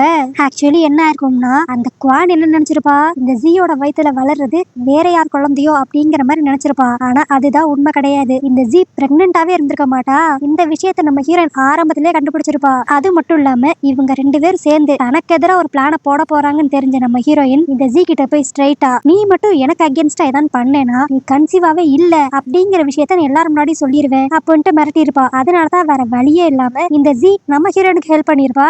அதுக்கு அடுத்து அப்படியே அடுத்த நாள் காலையில தான் காட்டுவாங்க. நம்ம குவானோட இந்த நிலைமையை பத்தி தெரிஞ்சவனையும் அவ அப்பா இந்த வீட்டுக்கு வந்துருவாரு. அவர் வந்து அப்படியே அங்க இருக்கிற எல்லாரையும் கண்ணா பின்னான்னு திட்டிக்கிட்டு இருப்பாரு. இருப்பாரு. ஆக்சுவலி இதுதான் நம்ம ஹீரோயினோட பிளானாவே இருக்கும். என்னன்னா அந்த ஆள் வந்து இங்க சண்டை போட்டு அவர் பொண்ணை மட்டும் கூட்டு போயிட்டாருன்னா இந்த ஆன்சான் ஆசைப்பட்ட மாதிரி அந்த குவானோட சொத்து இவனுக்கு கிடைக்காது. சோ அதுக்காக தான் நம்ம ஹீரோயின் இவ்வளவு பெரிய விஷயத்தையும் செஞ்சிருப்பா. நம்ம ஹீரோயின் எதிர்பார்த்த மாதிரி அந்த ஆள் வந்து எல்லாரும் கூட சண்டை போட்டுக்கிட்டு இருப்பான். அப்பயும் அந்த குவான் நான் தப்பே பண்ணல, ஆனாலும் எனக்கு எல்லாரும் தண்டனை கொடுக்குறாங்க அப்படிங்கிற மாதிரி நடிச்சுக்கிட்டு இருப்பா. ஆனா அந்த டைம் அந்த ஜி அந்த இடத்துக்கு வந்து உன்னாலதான் என் குழந்தை அபார்ட் ஆச்சு, நீ தான் எனக்கு அந்த டானிக்க கொடுத்த அப்படிங்கிற மாதிரி சொல்லுவா. ஆனா அப்ப அவசரப்பட்ட அந்த குவான், ஹே ஜி நீ பேசாத, நீ ஃபர்ஸ்ட் எனக்கு தானே ஹெல்ப் பண்றதா சொன்ன, நம்ம இந்த பழிய தூக்கி லேண்ட் மேல தானே போடுறதா இருந்தோம் அப்படிங்கிற மாதிரி உளறிடுவா. அவளதான் இந்த விஷயம் தெரிஞ்சனையும் குவானோட அப்பா போலீர்னு அவளுக்கு ஒரு அறை. இப்ப தப்பெல்லாம் பொண்ணு மேல இருக்குன்னு தெரிஞ்சு போச்சா, அதனால அவனால எதுவுமே பேச முடியாது. ஆனா இந்த விஷயத்த தனக்கு சாதகமா யூஸ் பண்ணிக்கணும் அப்படின்ட்டு அந்த ஆன்சான் அந்த குவானோட அப்பா கிட்ட போய், உங்க பொண்ணு பண்ணதெல்லாம் பெரிய தப்பு தான், அதெல்லாம் நான் கண்டிப்பா பெருசா எடுத்துக்க மாட்டேன், அதுக்கு பதிலா இப்ப நீங்க ரீசெண்டா டிம்பர் பிசினஸ் ஒண்ணு பண்ணிக்கிட்டு இருக்கீங்கல்ல, அதை பத்தி நான் உங்ககிட்ட கொஞ்சம் டிஸ்கஸ் பண்ணணும் அப்படிங்கிற மாதிரி அவங்க அப்பாவை தனியா கூட்டு போயிருவான். என்னன்னா இத ஒரு சாக்கா வச்சு அந்த குவான் அப்பா பண்ற பிசினஸ்ல பார்ட்னர் ஆயிக்கணும் அப்படின்ட்டு வாசப்படுறான். இப்படி நடந்தோடனே நம்ம ஹீரோயின் லைட்டா கடுப்பாவா, சே நம்ம போட்ட பிளான் வேற, இங்க நடந்தது வேறையா போச்சு, கடைசியில அந்த ஆன்சான் தான் ஜெயிக்கிற மாதிரி ஆயிருச்சு அப்படிங்கிற மாதிரி அவ லைட்டா கடுப்பாவா. பட் இருந்தாலும் நம்ம ஹீரோயின் ஸ்டாப் பண்ண மாட்டா. இவனை எப்படியாண்டு இந்த பிசினஸ் பண்ண விடாம ஆக்கணுமே அப்படிங்கிற மாதிரி யோசிச்சுக்கிட்டு இருப்பா. அப்பதான் அவளுக்கு ஒரு விஷயம் ஸ்ட்ரைக் ஆகும். இந்த ஆன்சான் என்னதான் பிசினஸ் பண்றேன்னு முடிவெடுத்தாலும் அதுக்கு காசு கொடுக்க வேண்டியது அந்த மாமியார்காரி தான். சோ அவகிட்ட போய் ஒண்ணுக்கு ரெண்டா ஏத்தி விட்டோம்னா இவனோட பிளான் எல்லாம் மொத்தமா ஊத்திக்கும் அப்படிங்கிற மாதிரி நம்ம ஹீரோயின் ஐடியா பண்ணி அவன் மாமியார் கிட்ட போய் நார்மலா பேசுற மாதிரி அப்படியே ஆன்சான் இப்ப புதுசா ஒரு பிசினஸ் ஆரம்பிக்க போறானா.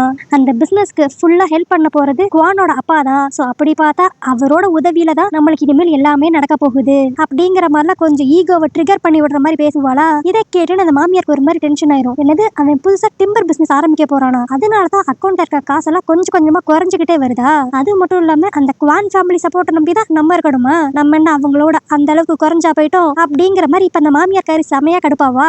அதனால இப்ப உடனே அந்த வீட்டுல இருக்கிற எல்லாரையும் கூப்பிட்டு, நம்ம ஆட கடத்தினவங்க நம்ம கிட்ட நிறைய பணம் கேட்டனால நம்ம முக்காவாசி பணத்தை அவனை மீட்கறக்கே கொடுத்தோம், அதனால இப்ப நம்ம வீட்டுல கொஞ்சம் காசு கம்மியா தான் இருக்கு, சோ இங்க இருக்கிற எல்லாரும் பார்த்து பார்த்து செலவழிக்கணும் அப்படிங்கிற மாதிரி சொல்லிக்கிட்டு இருப்பாங்க. இதுலயே அவங்க இன்டைரக்டா அந்த ஆன்சானுக்கு புதுசா எந்த பிசினஸ் ஆரம்பிக்க வேண்டாம் அப்படிங்கிற மாதிரி வார்ன் பண்ணுவாங்க. ஆனா அப்ப சம்பந்தமே இல்லாம அந்த குவான், நீங்க என்ன இப்படி எல்லாம் பேசிக்கிட்டு இருக்கீங்க, இந்த வீட்டுல என்ன காசே எல்லாமே இருக்க போது, அதுக்குன்ட்டு எல்லாரும் கம்மியா செலவழிக்கணுங்கிறீங்க, அது மட்டும் இல்லாம ஆன்சான் புதுசா ஒரு பிசினஸ் ஆரம்பிச்சா நல்லது தானே அப்படிங்கிற மாதிரி ஒரு மாதிரி திமிர்த்தரமா அவளோட மாமியார் கிட்ட பேசிக்கிட்டு இருப்பா. அவளோட ஆட்டிடியூடே சரியில்லாத மாதிரி தான் இருக்கும். ஆனா அப்ப அந்த ஜி பொண்ணு சும்மா இல்லாம தெரியாதனமா அந்த குவான் மேல தண்ணியை ஊத்தி விட்டுருவா. இதனால அந்த குவான் கோவப்பட்டு அந்த ஜிக்கு பொலின்னு ஒரு அறைய வச்சு விட்டுருவா. இத பார்த்து அந்த மாமியார் கடுப்பாகி, ஏ உனக்கு என்னாச்சு, ஏன் இப்படிலாம் நடந்துகிட்டு இருக்க அப்படின்னு கேட்டா அந்த குவான் இப்ப அந்த மாமியாரே எதிர்த்து பேசுவா. ஏ கிழவி என்ன நொய் நொயின்னு இருக்க, ஆன்சான் பிசினஸ் ஆரம்பிக்கிறது நல்ல விஷயம் தான், அதான் எங்க அப்பாவும் சப்போர்ட்டுக்கு இருக்காருல்ல, எங்க கிட்ட இருந்து ஹெல்ப் வாங்கி பிசினஸ் பண்ண என்ன குறைஞ்சா போயிருவீங்க அப்படிங்கிற மாதிரிலாம் கொஞ்சம் ஓவரா பேசிடுவா. அதனால வழக்கம் போல அந்த மாமியார் கடுப்பாகி இவளை தூக்கி தனியா ஒரு ரூம்ல லாக் பண்ணி வைங்க அப்படின்றவா. ஆனா அதுக்கடுத்து இந்த ஆன்சான் விடாம நான் அந்த டிம்பர் பிசினஸ் பண்ணியே ஆவேன் அப்படிங்கிற மாதிரி அவங்க அம்மாட்ட சொல்லுவானா. ஆனா அவ அதுக்கு ஒத்துக்கவே மாட்டா. இங்க பாரு, நீயே ரீசெண்டா வந்த கணக்கெல்லாம் எடுத்து பாரு, நீ இந்த பிசினஸ் எல்லாம் மெயின்டைன் பண்ண ஆரம்பிச்சதுல இருந்து எல்லாமே லாஸ்ட்ல தான் போய்கிட்டு இருக்கு, இது என்னன்னு சொல்லி சரி பண்ணணும், அதுக்கடுத்து புது பிசினஸ் ஆரம்பிக்கிறத பத்தி யோசிக்கலாம் அப்படின்ட்டு அவ கட் அண்ட் ரைட்டா சொல்லிடுவா. இப்படி எல்லாம் நடந்தோனையும் நம்ம ஹீரோனுக்கு லைட்டா சந்தோஷமா இருக்கும். நம்ம பிளான் போட்ட மாதிரியே எல்லாம் நடக்குது, கூடிய சீக்கிரத்திலே அந்த ஆன்சானை ஒண்ணுமே இல்லாதவனை ஆக்கி காட்டுறேன் அப்படிங்கிற மாதிரி அவ ஒரு பக்கம் யோசிச்சுக்கிட்டு இருப்பா. அதுக்கடுத்து நெக்ஸ்ட் பிளானா இப்ப அந்த குவானோட வேலைக்காரியை கூப்பிட்டு நம்ம ஹீரோன் தனியா பேசுவா. அப்போ அந்த வேலைக்காரி கிட்ட ஏதோ ஒரு பொருளை கொடுத்துட்டு, இத போய் நீ ஜியோட ரூம்ல வச்சிரு, அது மட்டும் இல்லாம குவான் கிட்ட போய் கொஞ்ச நேரத்துக்கு முன்னாடி அவ எல்லாரும் முன்னாடியும் அந்த மாதிரி திமிர்த்தனமா பேசுனதுக்கு காரணம் ஜி அவ குடிச்ச டீல ஏதோ கலந்துட்டா அப்படிங்கிற விஷயத்தையும் சேர்த்து அந்த குவான் கிட்ட சொல்லுன்ட்டு நம்ம ஹீரோன் இந்த வேலைக்காரி அனுப்பிச்சு விடுவா. அவளதான் இப்ப கொஞ்ச நேரம் கழிச்சு பார்த்தா அந்த குவான் செம கோவமா வந்து அந்த ஜிய நாளை அற விட்டு, நேத்து அப்படி நான் நடந்துட்டதுக்கு காரணம் நீதானா, இப்பவே ஒரு ரூம் செக் பண்றேன், நீ எனக்கு கொடுத்த ட்ரக்ஸ் இங்க எங்கன்னு ஒளிச்சு வச்சிருப்பேல அப்படிங்கிற மாதிரி அவ ரூம் ஃபுல்லா தேடுவாங்க. பார்த்தா ஒரு பேக்குள்ள சில ட்ரக்ஸ் இருக்கிற மாதிரி இருக்குமா. அப்பன்னு பார்த்து கரெக்டா அந்த ஆன்சானும் அந்த மாமியாரும் அங்க வந்துருவாங்க. சோ நடந்த எல்லா விஷயத்தையும் அந்த குவான் அந்த மாமியார் கிட்ட சொல்லுவா. இந்த ஜி தன்னோட டீல ஏதோ கலந்தனாலதான் நேத்து நான் உங்ககிட்டயே அந்த மாதிரி திமிர்த்தனமா நடந்துக்கிட்டேன் அப்படிங்கிற எல்லா விஷயத்தையும் டீட்டெயிலா சொல்லுவாளா. அப்ப கரெக்டா நம்ம ஹீரோன் அந்த இடத்துக்கு வந்து ஜி ரூம்ல இருந்து எடுத்து அந்த ட்ரக்ஸ் பேக் ஓபன் பண்ணி பாப்பா. ஆனா பார்த்தவ ஸ்மெல் பண்ணி பார்த்துட்டு, இல்லையே இது நீ சொல்ற மாதிரி நீ குடிச்ச டீல கலந்த ட்ரக்ஸ் மாதிரி தெரியல, என்னோட ஃபர்ஸ்ட் ஹஸ்பண்ட் ஆன் உயிரோட இருக்கிறப்ப அவன் பொழைக்கவே கூடாதுன்ட்டு அவனோட சூப்ல கலந்த ட்ரக்ஸ் மாதிரில தெரியுது அப்படிங்கிற மாதிரி சொல்லுவா. இத கேட்டனையும் அங்க இருக்கிற எல்லாரும் ஷாக் ஆயிருவாங்க. இப்பதான் நம்ம ஹீரோயினோட பிளானே தெளிவா புரியுது. என்னன்னா இந்த ட்ரக் பேக் இங்க வைக்க சொன்னதே நம்ம ஹீரோயின் தானே. இப்படிப்பட்ட ஒரு விஷயத்துல அந்த ஜியவ மாட்டி விட்டானா ஆட்டோமேட்டிக்கா இந்த ஜி ஆன்சானை மாட்டி விடுற மாதிரி ஆகும். அதனாலதான் அவ இந்த விஷயம் எல்லாத்தையும் பண்ணிருப்பா. அந்த ஜியும் ஐயோ நான் ஆனை கொல்றதுக்காக எந்த முயற்சியும் எடுக்கல அப்படிங்கிற மாதிரி சொல்லி பாப்பா. ஆனா அந்த மாமியார்காரி விடுற மாதிரி இருக்க மாட்டா. அவ இப்ப இந்த ஜியை தான் ரொம்ப சந்தேகப்படுவாளா. சரி போச்சு, இந்த ஜி வேற வழியே இல்லாம ஆன்சானை மாட்டி விட்டுருவான்னு சொல்லி பார்த்தா அவ டக்குன்னு எல்லாரும் முன்னாடி நீல் டவுன் போட்டு நான் உங்களோட மகனை கொல்லணும்னு என்னைக்கும் நினைச்சதே கிடையாது. இது எனக்கு ஒழுங்கா தூக்கம் வர மாட்டேங்குதுங்கிறதுக்காக டாக்டர் கொடுத்த தூக்கு மாத்திரை. மேபி உங்களுக்கு டக்குன்னு பார்க்க அன்னைக்கு இருந்த அந்த பாய்சனஸ் ட்ரக்ஸ் மாதிரி இது தெரிஞ்சிருக்கலாம். மித்தபடி இந்த பில்ஸும் அந்த ட்ரக்ஸும் ஒன்னே கிடையாது அப்படிங்கிற மாதிரி அடிச்சு சாதிச்சிருவா. அதனால அந்த மாமியாரும் நீ தான் அந்த விஷயத்தெல்லாம் பண்ணன்னு சொல்லி எந்த எவிடன்ஸும் இப்ப கரெக்டா எங்க கிட்ட இல்ல, அதனால இந்த பேச்சு எல்லாரும் இதோட விடுங்க அப்படிங்கிற மாதிரி அவ கிளம்பி போயிருவா. அதுக்கடுத்து இப்ப எல்லாரும் போன கெடுத்து அந்த ஆன்சான் அந்த ஜீய போட்டு நல்லா அடிப்பான். நான் தான் அந்த ட்ரக்ஸை ஏற்கனவே உன்னை தூக்கி போட சொன்னேன்ல, அது என்ன இன்னும் உன்னோட ரூம்ல பண்ணிக்கிட்டு இருக்கு, இன்னைக்கு உன்னோட முட்டாள்தனத்தினால நம்ம 2 பேரும் மாட்டியிருப்போம் அப்படிங்கிற மாதிரி அவளை திட்டி அடிச்சுக்கிட்டு இருப்பான். ஆனா அவ இப்பயுமே நம்ம யூஸ் பண்ண ட்ரக்ஸ் இது கிடையவே கிடையாது, யாரோ ஃப்ரேம் பண்ணுங்கிறதுக்காகவே அதை இங்க வந்து வச்சிருக்காங்க. அதே மாதிரி குவானோட டீலையுமே நான் எந்த ட்ரக்ஸுமே கலக்கல, எனக்கு என்னமோ யாரோ நம்மள மாட்டி விடணுங்கிறதுக்காக இதெல்லாம் பண்ற மாதிரி தோணுது அப்படிங்கிற மாதிரி அந்த ஜீ சொல்லிக்கிட்டு இருப்பா. இதுவே இன்னொரு பக்கம் நம்ம ஹீரோயினை தான் காட்டுவாங்க. அவ ஒரு மாதிரி கடுப்புல உட்காந்துருப்பா. தான் போட்ட பிளான் இப்ப அப்படியே மொத்தமா சொதப்பிக்கிச்சே அப்படின்ட்டு. அதனால இப்ப புதுசா ஒரு பிளான போட்டு அடுத்த நாள் அந்த குவானோட வேலைக்காரி கிட்ட நான் சொல்ற மாதிரி ஒரு ரூமரை நீ இந்த வீட்டுல இருக்கிற எல்லா வேலைக்காரங்க கிட்டயும் ஸ்ப்ரெட் பண்ணி விடுறேன். அதாவது இந்த வீட்டுல நைட் நேரத்துல எல்லாம் ஏதோ பேய் உலாத்துற மாதிரி தெரியுது அப்படிங்கிற மாதிரி ஒரு ரூமரை நீ ஸ்ப்ரெட் பண்ணி விட்டாவே போதும், அடுத்து என்ன நடக்கணுமோ அது தானா நடக்கும் அப்படிங்கிற மாதிரி சொல்லிக்கிட்டு இருப்பா. அடுத்து ஒரு 4-5 நாள் கழிச்சு காட்டுவாங்க. நைட் அந்த ஆன்சான் தூங்கிக்கிட்டு இருக்கப்ப அவனுக்கு ஒரு மாதிரி டிஸ்டர்பிங்கா இருக்கும். அதாவது அவனோட தம்பியோட ஆவி அவனை ஹாண்ட் பண்ற மாதிரிலாம் அவனுக்கு கனவு வரும். இதனால அவன் அரை தூக்கத்துல எந்திரிச்சு அலற பக்கத்துல படுத்திருந்த குவான் என்ன கெட்ட கனவு எதுவும் கண்டீங்களா, வர வர இந்த வீட்டுல எதுவுமே சரியா நடக்கிறதே இல்ல, ஏதோ பேயெல்லாம் உலாத்துறதா இந்த வேலைக்காரங்க எல்லாம் பேசிக்கிறாங்க, ஒருவேளை அது எதுவும் உங்களை ஹாண்ட் பண்ணுதோ என்னமோ, எனக்கு தெரிஞ்ச ஒரு சாமியார் இருக்காரு, இந்த மாதிரி ஒரு பேய் வந்து நம்ம கிட்ட பயன்படுத்த ட்ரை பண்ணுதுன்னா அதை மொத்தமா வேற ஒரு ஆளுக்கு நம்ம திசை திருப்பி விடலாம், நீங்க வேணா ஊன்னு சொல்லுங்க, அந்த மந்திரவாதியை வச்சு நம்ம இந்த பிரச்சனை எல்லாத்தையும் வேற யாருக்கான்னு திருப்பி விட்டுருவோம் அப்படிங்கிற மாதிரி இவங்க 2 பேரும் பேசிக்கிட்டு இருப்பாங்க. அடுத்து ஒரு 2-3 நாள் கழிச்சு பார்த்தா இப்போ நைட் தூங்கிட்டு இருக்கப்ப அந்த ஜீக்கு கெட்ட கெட்ட கனவு வந்து அவ ஒரு மாதிரி அலறி எந்திரிப்பா.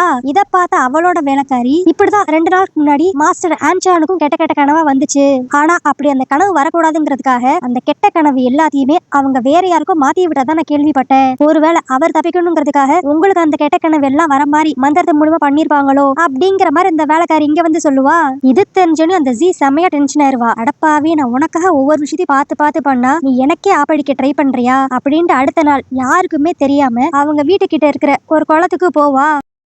அங்க இப்ப தண்ணிக்குள்ள ஏதோ அவ தேடி எடுக்கிற மாதிரி இருக்கும். என்னன்னு பார்த்தா நம்ம ஹீரோ ஆன் யூஸ் பண்ண கன் அதுல இருக்கும். இத கூட அவ கடல்ல போட்டிருப்பேன்னு சொல்லி ஆன்சான் கிட்ட சொல்லிருப்பாளே, அது போய் போல எதுக்கும் ஃபியூச்சர்ல தேவைப்படும் சொல்லி இங்க பத்திரமா ஒளிச்சு வச்சிருந்திருப்பா. இப்ப அந்த கன்னை எடுத்து அதுக்குள்ள ஆன்சான் அப்படிங்கிற மாதிரி பேர் எழுதி போட்டு ஏதோ மந்திரம் மாதிரி சொல்லிக்கிட்டு இருப்பா. என்னன்னா இவளுக்கு அந்த கெட்ட கனவு இனிமேல் வரக்கூடாது, அந்த பேய் இவளை எதுவும் பண்ணிடக்கூடாது அப்படிங்கிறதுக்காக ஆன்சான் பேரை ஹீரோ யூஸ் பண்ண கன்னுல இவ எழுதி வச்சு ஒரு மந்திரத்தை சொல்லிக்கிட்டு இருக்கா. ஆனா அப்படி அவ அந்த மந்திரத்தை சொல்றப்பதான் நம்மளுக்கு ஒரு விஷயம் தெரிய வரும். இந்த கன்னை வச்சுதான் இவங்க நம்ம ஹீரோவை ஃபர்ஸ்ட் ஷூட் பண்ணி கொண்டிருப்பாங்க. அதுக்கு அடுத்துதான் நம்ம ஹீரோயின் வரப்ப அவனோட பாடியை அந்த பில்டிங்கோட வச்சு எரிச்சிருப்பாங்க. இப்போ இதெல்லாம் இவன் நினைச்சு பாத்துக்கிட்டு இருக்கப்ப கரெக்டா அந்த இடத்துக்கு நம்ம ஹீரோயின் வந்துருவா. இவங்க ஏதோ ஒரு திருட்டுத்தனம் பண்றா அப்படிங்கறத தெரிஞ்சுக்கிட்டுதான் நம்ம ஹீரோயின் இங்க வரவே செஞ்சிருப்பா. இவளை பார்த்துன்னு இந்த ஜீ செமையா பயப்படுவா. ஆஹா இவ அந்த கண்ணை பாத்திருப்பாளா, இல்ல பாத்திருக்க வாய்ப்பு இல்ல, நம்ம தான் அதுக்குள்ள அதை திருப்பி தண்ணிக்குள்ளே போட்டுட்டோமே அப்படிங்கிற மாதிரி யோசித்துக்கிட்டு இருப்பா. ஆனா நம்ம ஹீரோயினுக்கு தான் இவ ஒரு பெரிய ஃப்ராடுன்னு நல்லாவே தெரியுமே. அதனால அவ இப்ப அப்படியே இந்த குளத்துக்குள்ள என்ன தெரியுது, ஏன் இங்கே எட்டி பாத்துக்கிட்டு இருக்க அப்படிங்கிற மாதிரி எட்டி பாத்துக்கிட்டு இருக்கப்பயே வீம்புக்குன்னு அவளோட வளையல கீழே போட்டுட்டு அச்சோ என்னோட வளையல் தண்ணிக்குள்ள விழுந்துருச்சு யாரும் எடுத்து கொடுங்க அப்படிங்கிற மாதிரி வேலைக்காரங்களை கூப்பிட ஆரம்பிச்சிருவா. அப்புறம் என்ன அந்த வளையல தேடுறப்பயே ஆட்டோமேட்டிக்கா அந்த பேக் உள்ள இருந்து கன்னு கிடைச்சிரும். இத நம்ம ஹீரோயினும் அந்த மித்த வேலைக்காரங்களும் அப்படியே அந்த மாமியார்காரிட்ட தான் போய் கொடுப்பாங்க. அந்த ஆன்சானோட கெட்ட நேரம் அவனும் அதே இடத்துல தான் இருப்பானா. இப்ப இந்த கன்னை பார்த்தோன்னே அந்த ஆன்சானா இருக்கட்டும் அந்த மாமியாரா இருக்கட்டும் எல்லாரும் ஷாக் ஆயிருவாங்க. இது ஆனோட கன்னு தானே, அது என்ன சம்பந்தமே இல்லாம குளத்துக்குள்ள இருந்திருக்கு அப்படிங்கிற மாதிரி பேசிக்கிட்டு இருப்பாங்க.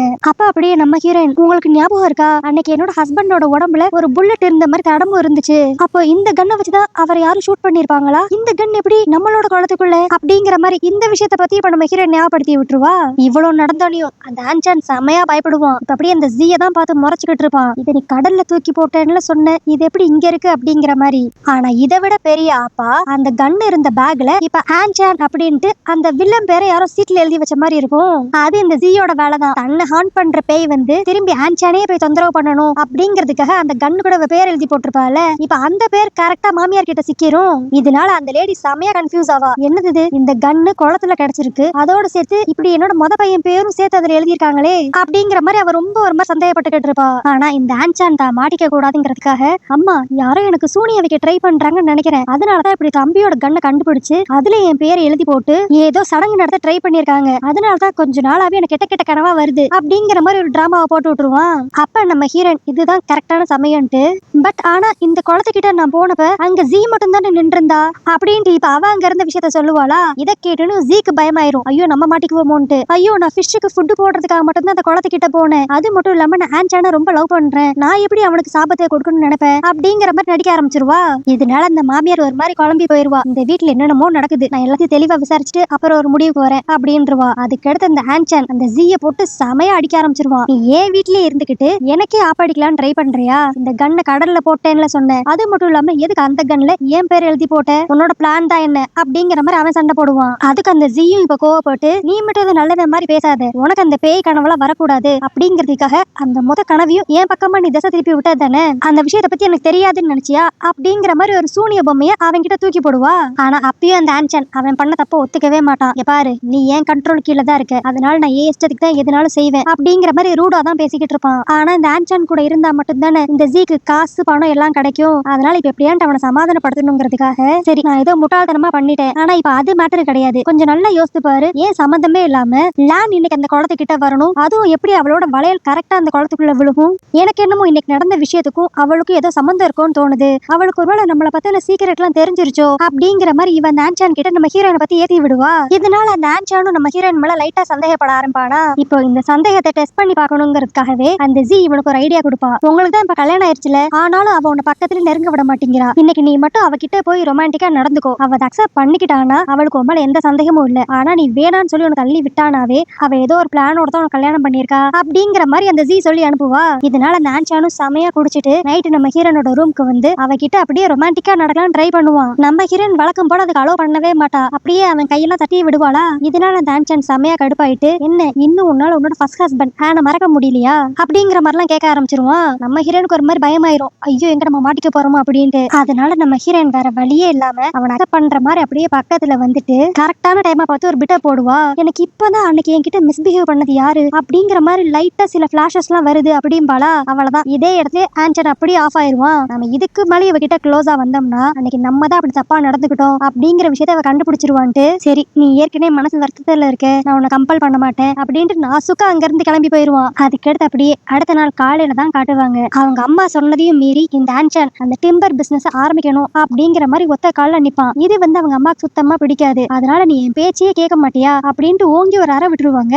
அதனால கடுப்பாய் போன அந்த ஆன்சன் இப்ப அப்படியே, உங்களுக்கு தான் வயசாயிருச்சுல, இனிமேல் இந்த குடும்ப பொறுப்பு எல்லாத்தையும் நான் பாத்துக்கிறேன், அதே மாதிரி சும்மா என் மேல பாசம் இருக்கிற மாதிரி நடிக்காதீங்க, இந்த வீட்டுல இருக்க எல்லாருக்குமே என்னோட தம்பி மேலதான் அவ்வளவு அக்கறை, அவன் உயிரோட இருந்தாலும் சரி செத்து போனாலும் சரி உங்க எல்லாருக்கும் அவன் தான் முக்கியம், நான் ஏதாவது ஒரு விஷயம் சொன்னா மட்டும் அது முடியாது வேண்டாம் இப்படியே சொல்லிக்கிட்டே இருக்கீங்க, உங்களுக்கு எப்பயுமே உங்களோட சொந்த மகன் தானே முக்கியம், நான் என்னதான் இருந்தாலும் தத்த எடுத்த மகன் தானே, இந்த விஷயம் எனக்கு தெரியாதுன்னு நினைச்சீங்களா, எனக்கு நல்லாவே தெரியும் அப்படிங்கிற மாதிரி இந்த உண்மையை பத்தி இப்ப சொல்லிடுவான். இதை கேட்டனையும் அந்த அம்மா அப்படியே ஒரு மாதிரி ஷாக் ஆயிருவாங்க, இந்த விஷயம் எப்படி உனக்கு தெரியும் அப்படிங்கிற மாதிரி. ஆனா அப்பயும் அந்த அம்மா சொல்லுவாங்க, எனக்கு 2 பசங்களுமே ஒரே மாதிரி தான் அப்படின்ட்டு. ஆனா அந்த ஆன்சன் எதையுமே காதல வாங்கிக்கிற மாதிரியே இருக்க மாட்டான். சரி நீங்க சொல்ற மாதிரி நானுமே உங்களுக்கு ஒரு பையன் அப்படின்னு நீங்க நினைச்சீங்கன்னா ஏன் விஷயத்துல தலையிடாதீங்க, எதை எப்படி பண்ணணும்னு எனக்கு தெரியும் அப்படிங்கிற மாதிரி அங்க இருந்து வேகமா கிளம்பிடுவான். இதுவே இன்னொரு பக்கம் நம்ம ஹீரோயினை தான் காட்டுவாங்க. அவ இப்ப அவளோட ஃபர்ஸ்ட் ஹஸ்பண்டோட ரூமுக்கு போவாளா. அந்த ரூம் ரொம்ப நாளா பூட்டியே தான் கிடக்கும் போல. இதனாலே நம்ம ஹீரோயினுக்கு ஒரு சந்தேகம் இருக்கும், இந்த ஆன்சான் கண்டிப்பா இந்த ரூம்ல ஏதோ ஒரு விஷயத்த மறைச்சு வச்சிருக்கான், அதனாலதான் அந்த ரூம்குள்ள யாரையுமே விட மாட்டேங்கிறான் அப்படின்ட்டு அந்த ரூமே ஃபுல்லா தேடி பாப்பாளா. இப்ப அங்க பார்த்தா இவ அவளோட ஃபர்ஸ்ட் ஹஸ்பண்ட காப்பாத்துறதுக்கு ஒரு பெட்டி நிறைய பணம் எடுத்துட்டு போயிருப்பாள. அந்த பெட்டி இந்த ரூம்ல இருக்கும். தெரிந்ததை ஓபன் பண்ணி பார்த்தா உள்ள கட்டு கட்டா நோட்டு இருக்கும். அதுல இருக்கிற சீலை வச்சு நம்ம ஹீரோயின் கண்டுபிடிச்சிருவா, இது இவ அன்னைக்கு எடுத்துட்டு போன பணம் தான் அப்படின்ட்டு. சரி இதை வச்சு அந்த ஆன்சான் எல்லார்கிட்டயும் மாட்டி விட்டுறலாம் அப்படின்னு நினைப்பா. பட் இது மட்டுமே போதுமான எவிடன்ஸ் கிடையாது, இதை போய் இப்ப நம்ம வெளியே சொன்னோம்னா அவன் எப்படி வேணாலும் இதை டெஸ்ட் பண்ணி விட்டுருவான் அப்படிங்கிற மாதிரி நம்ம ஹீரோயின் யோசிச்சுட்டு திரும்பி அந்த பாக்ஸை அதே இடத்துல வச்சிருவா. பட் இருந்தாலும் இந்த விஷயத்தை இப்படியே விட முடியாது, இதை வந்து அந்த மாமியார் காரிக்கு தெரிவிச்சே ஆகணும் அப்படிங்கிறதுக்காக அடுத்த நாளே நம்ம ஹீரோயின் அவளோட ஃபர்ஸ்ட் ஹஸ்பண்ட் ரூமை கிளீன் பண்ற மாதிரி அப்படியே நிறைய வேலைக்காரங்களை வச்சு நிறைய திங்ஸ் எல்லாம் வெளியே எடுத்துட்டு போவாளா. இதை பார்த்த அந்த மாமியார், இதெல்லாம் என்னோட மகனோடது, இது எங்க நீங்க எடுத்துட்டு போறீங்க அப்படின்ட்டு நம்ம ஹீரோயின் கிட்ட இருக்க திங்ஸ் எல்லாத்தையும் புடுங்க பாப்பா. அப்போ அவ அங்க இருந்த காசு எல்லாத்தையும் பாத்துருவா. அதுவும் அந்த காசுல இருக்கிற சீலை வச்சு இவளும் கண்டுபிடிச்சிருவா. இது நம்மளோட ரெண்டாவது மகனை கிட்னாப்பர்ஸ் கிட்ட இருந்து காப்பாத்துறதுக்காக கொடுத்த பணமாச்சு. இது எப்படி இங்க? ஒருவேளை உண்மையிலேயே ஆனோட சாவுக்கும் ஆன்சானுக்கும் இது சம்பந்தம் இருக்குமா அப்படிங்கிற மாதிரி இப்ப யோசிக்க ஆரம்பிச்சிருவா. இவையே பர்டிகுலரா இப்ப ஆன்சான் மேல சந்தேகப்படுறானா. ஏன்னா ஆன்சான் தான் இந்த ரூம்குள்ள யாரையுமே விட்டுருக்கவே மாட்டான். அவன் மட்டும்தான் அடிக்கடி இந்த ரூம்குள்ள போயிட்டு வருவான். அதெல்லாம் யோசித்து பார்த்து இவங்க தான் இப்ப தன்னோட ரெண்டாவது மகன் கொலைக்கும் இந்த ஆன்சானுக்கும் ஏதோ சம்பந்தம் இருக்குமோ அப்படிங்கிற மாதிரி யோசிக்க ஆரம்பிப்பாங்க. சோ இந்த மாதிரி எல்லா விஷயத்தையும் அந்த அம்மா வந்து அவங்க ரூம்ல உட்காந்து யோசிச்சுட்டு இருக்கப்ப அவங்களுக்கு திடீர்னு தலை சுத்துற மாதிரி இருக்கும். அப்ப நம்ம ஹீரோயின் எதாச்சும் அந்த ரூமுக்கு வருவா. வந்த உடனே இந்த ரூம்ல ஏதோ தப்பா இருக்குன்னு அப்படின்னு அவ புரிஞ்சுக்கிட்டு அங்க இருக்கிற பொருள் எல்லாத்தையும் செக் பண்ணி பாப்பா. அந்த இடத்துல இந்த ரூமுக்கே நல்ல ஸ்மெல் வரணும்னு சொல்லி சில சாம்பிராணி பொருத்தி இருப்பாங்க. அதுக்குள்ள யாரும் சில பாய்சனஸ் மருந்தையும் சேர்த்து கலந்து விட்டுருப்பாங்க. இப்படி ஒரு சம்பவம் நடந்தனையும் அந்த அம்மா கன்ஃபார்மே பண்ணிருவாங்க. இப்படிப்பட்ட ஒரு வேலையை பார்த்தது அந்த ஆன்சானா தான் இருக்கும். அவன் ஏதோ ஒரு ஃப்ராட் தரம் பண்றான். அவனை பிடிச்சு ஃபர்ஸ்ட் அடைச்சு வைங்க. அவங்க கிட்ட நான் கொஞ்சம் விசாரிக்கணும் அப்படிங்கிற மாதிரி ஒரு ஆர்டர் ஒண்ணு கொடுத்துருவா. அவளதான் இப்ப அந்த ஆன்சான ஒரு ரூம்ல போட்டு அடைச்சு வச்சிருவாங்க. அவனும் கண்ணா பின்னான்னு கத்தி பாப்பான். யாரும் அவனை வெளியே விட்டுறதுக்கு ரெடியாவே இருக்க மாட்டாங்க. ஆனா அப்ப நம்ம ஹீரோயின் மட்டும் அந்த ரூம் சைடு வருவா. அவ வரவே அவன் மைண்டுக்குள்ள பல கால்குலேஷன் போட்டு வந்துகிட்டே தான் இருப்பா. இப்ப நடக்கிற பிரச்சனைனால மட்டுமே ஆன்சான் தான் தன்னோட ஃபர்ஸ்ட் ஹஸ்பண்ட கொன்னா அப்படிங்கிறதுக்கு அவளுக்கு எந்த எவிடன்ஸும் கிடைக்க போறதே கிடையாது. அதனால அவ ஈஸியா தப்பிச்சிருவான். அவன வசமா அவன் மாமியார் கிட்ட மாட்டி விடணுங்கிறதுக்காகவே இப்ப ஆன்சான் கிட்ட போய் நீ கத்துறதுனால எந்த பிரயோஜனமும் இல்ல. நீ ஃபர்ஸ்ட் உங்க அம்மா எதுக்கு கோவமா இருக்காங்கிறது தெரிஞ்சுக்கோ. அவங்கள சமாதானப்படுத்த ட்ரை பண்ணு. அப்பனாதான் நீங்க இருந்து வெளியே வர முடியும் அப்படிங்கிற மாதிரி அவனுக்கு லைட்டா அட்வைஸ் போட்டு அவ போயிருவா. அதனால இந்த ஆன்சானோ அவன் தப்பிக்கணுங்கிறதுக்காக இப்ப லைட்டா அவன் கையெல்லாம் கட் பண்ணிட்டு அவங்க அம்மா கிட்ட போய் அம்மா நான் கோவத்துல தான் உங்களை முன்ன பின்ன பேசியிருக்கலாம். ஆனா நான் எப்பயுமே உங்களுக்கு கெடுதல் நினைக்கவே மாட்டேன் அப்படிங்கிற மாதிரிலாம் டிராமா போட ஆரம்பிச்சிருவான். அந்த அம்மா யோசிப்பா ஏற்கனவே ஒரு பையனை இழந்துட்டோம். இன்னொரு பையனை தேவலாம் சந்தேகப்பட்டு நம்ம இழந்துடக்கூடாது அப்படிங்கிற மாதிரி இப்ப இவனை திரும்பி அக்செப்ட் பண்ணிக்குவா. ஆனா இதை பார்க்க அந்த ஆன்சான் ஜெயிச்ச மாதிரி இருக்கும். ஆனா இதுக்கு பின்னாடி நம்ம ஹீரோன் ஒரு பெரிய பிளான் ஒண்ணு போட்டு வச்சிருப்பா. இப்ப அந்த ஆன்சான் அப்படியே அம்மா பேச்ச தட்டாத பையன் மாதிரி நடந்துக்க ஆரம்பிப்பானா. அதனால அன்னைக்கு நைட் உட்காந்து எல்லாம் சாப்பிட்டுட்டு இருப்பாங்க. அப்போ அந்த ஜி மட்டும் அவளோட மாமியார் கிட்ட நான் உங்க எல்லாருக்காகவுமே எனக்கு ஸ்பெஷலா ஒரு சூப் செஞ்சிருக்கேன் அப்படிங்கிற மாதிரி எல்லாருக்கும் சர்வ் பண்ணுவா. இதை பாக்குறப்பே நம்ம ஹீரோயின் கொஞ்சம் டவுட்டா இருக்கும். அதனால நம்ம ஹீரோயின் மட்டும் அந்த சூப் அப்படியே குடிக்காம விட்டுருவா. அடுத்து கொஞ்ச நேரத்திலேயே அந்த வீட்டுல இருக்கிற எல்லாரும் மயங்கி விழுந்து கிடப்பாங்க. அப்போ அந்த ஆன்சான் அவங்க அம்மா கை காலெல்லாம் கட்டி போட்டுட்டு அவங்கள அப்படியே எழுப்பி விட்டுட்டு இங்க பாருங்க உங்களுக்கு ஏத்தாப்பெல்லாம் என்னால நடந்துக்கவே முடியாது. எனக்கு இந்த ஊர்லயே பெரிய பணக்காரன் ஆகணும். அதுக்கு நான் நினைச்ச மாதிரி நான் பிசினஸ் பண்ணி ஆவேன். அதுக்கு தடங்களா நீங்க வந்தீங்கன்னா அம்மா பிள்ளைங்கிற பாசம்னா நடுவில் இருக்கவே இருக்காது. ஒழுங்கு மரியாதையா இந்த வீட்டோட மொத்த பொறுப்பையும் பத்திரத்தையும் என்கிட்ட கொடுங்க அப்படிங்கிற மாதிரி அவன் ஒரு பக்கம் மிரட்டிக்கிட்டு இருப்பான். இன்னொரு பக்கம் நம்ம ஹீரோயினை தான் காட்டுவாங்க. அவ தான் அந்த சூப்பை குடிச்சிருக்கவே மாட்டாள். அதனால அவ பயங்கரிக்கவே மாட்டா. அவ அப்படியே அங்க இருக்கிற ஒவ்வொரு வேலைக்காரங்களுக்கும் ஏதோ ஒரு மருந்த வாயில ஊத்தி விட்டு அவங்க எல்லாத்தையும் திரும்பி கான்சியஸ்னஸ்க்கு கொண்டு வருவா. இன்னொரு பக்கம் அந்த ஆன்சானை தான் காட்டுவாங்க. அவன் அவனோட அம்மா கிட்ட அப்படியே பத்திரத்தை கேட்டு ரொம்ப டார்ச்சர் பண்ணிக்கிட்டு இருப்பானா. அப்ப வெளியே இருந்து ஏதோ சத்தம் கேட்கும். ஐயோ ஆனோட ரூம் எரியுது அப்படின்ட்டு. அங்கதானே இவன் எல்லா பணத்தையும் பதுக்கி வச்சிருப்பான். அதனால இவங்க அம்மாவை அப்படியே இங்கேயே விட்டுட்டு அந்த ரூம்குள்ள இருக்கிற பணத்தெல்லாம் இப்ப சேஃபா வெளியே எடுத்துட்டு வருவானா. ஆனா அங்க வந்து பார்த்தா மொத்த குடும்பமும் இப்ப முழிச்சு அங்க காத்துக்கிட்டு இருக்கும். இதை பார்த்துட்டு இந்த ஆன்சானுக்கே ஒரு மாதிரி குழப்பமாயிரும். இவங்க எல்லாரும் இப்ப பயங்கீழ கிடக்கணும் அப்படிங்கிற மாதிரி. ஆனா இவன் கையில இப்ப இந்த பெட்டியை பார்த்தனையும் அந்த அம்மா கன்ஃபார்மே பண்ணிருவாங்க. இவனுக்கும் அவங்களோட மகனோட சாவுக்கும் ஏதோ ஒரு சம்பந்தம் இருக்குன்ட்டு. சோ உடனே அந்த பெட்டியை ஓபன் பண்ணி பார்த்தா அதுல இவங்க ஏற்கனவே பார்த்ததை விட இன்னும் நிறைய பணம் இருக்கும். முதையாண்டு அவங்க ஒரு குட்டி பெட்டியில அந்த பணத்தை பார்த்துதான் இவன் சந்தேகப்பட்டிருப்பாங்க. இப்ப இவ்வளவு பெரிய பெட்டியில நிறைய பணத்தை பார்த்தனையும் அவங்க கன்ஃபார்மே பண்ணிருவாங்க. இவனாலதான் தன்னோட ரெண்டாவது பையன் இறந்திருக்கான் அப்படின்ட்டு. அப்புறம் என்ன இப்படிப்பட்ட ஒரு கொலகாரனை வீட்லயே வச்சிருப்பாங்க. இவனை உடனடியா போலீஸ் கிட்ட புடிச்சு கொடுங்க அப்படிங்கிற மாதிரி அங்க இருக்கிற வேலைக்காரங்க கிட்ட அவன் சொல்லுவா. ஆனா அதை சொல்லி முடிச்ச உடனே அந்த லேடி அப்படியே ரத்த வாந்தி எடுத்து அதே இடத்துல மயங்கி விழுந்துருவா. ஏன்னா அவன் கடைசியா கொடுத்த அந்த பாய்சனஸ் சூப்னால இவங்களுக்கு ரொம்ப உடம்பு முடியாம போயிருக்கும். அப்ப அந்த மாமியார் அப்படியே இங்க பாரு இனிமேல் இந்த வீடே ஓம் பொறுப்புலதான் இருக்கும். உன்னை நம்பிதான் இந்த வீடே விடுறேன் அப்படிங்கிற மாதிரி சொல்லி அதே இடத்துல செத்து போயிருவா. அதுக்கடுத்து அப்படியே ஒரு 6 மாசத்துக்கு எந்த ஒரு பிரச்சனையும் இல்லாம நம்ம ஹீரோனோட அத்தாரிட்டியோட இந்த வீடே ரன் ஆகிக்கிட்டு இருக்கும். ஆனா அப்ப எதிர்பாராத விதமா அந்த ஆன்சான் ஜெயில இருந்து ரிலீஸ் ஆகி திரும்பி இதே வீட்டுக்கே வந்துருவான்.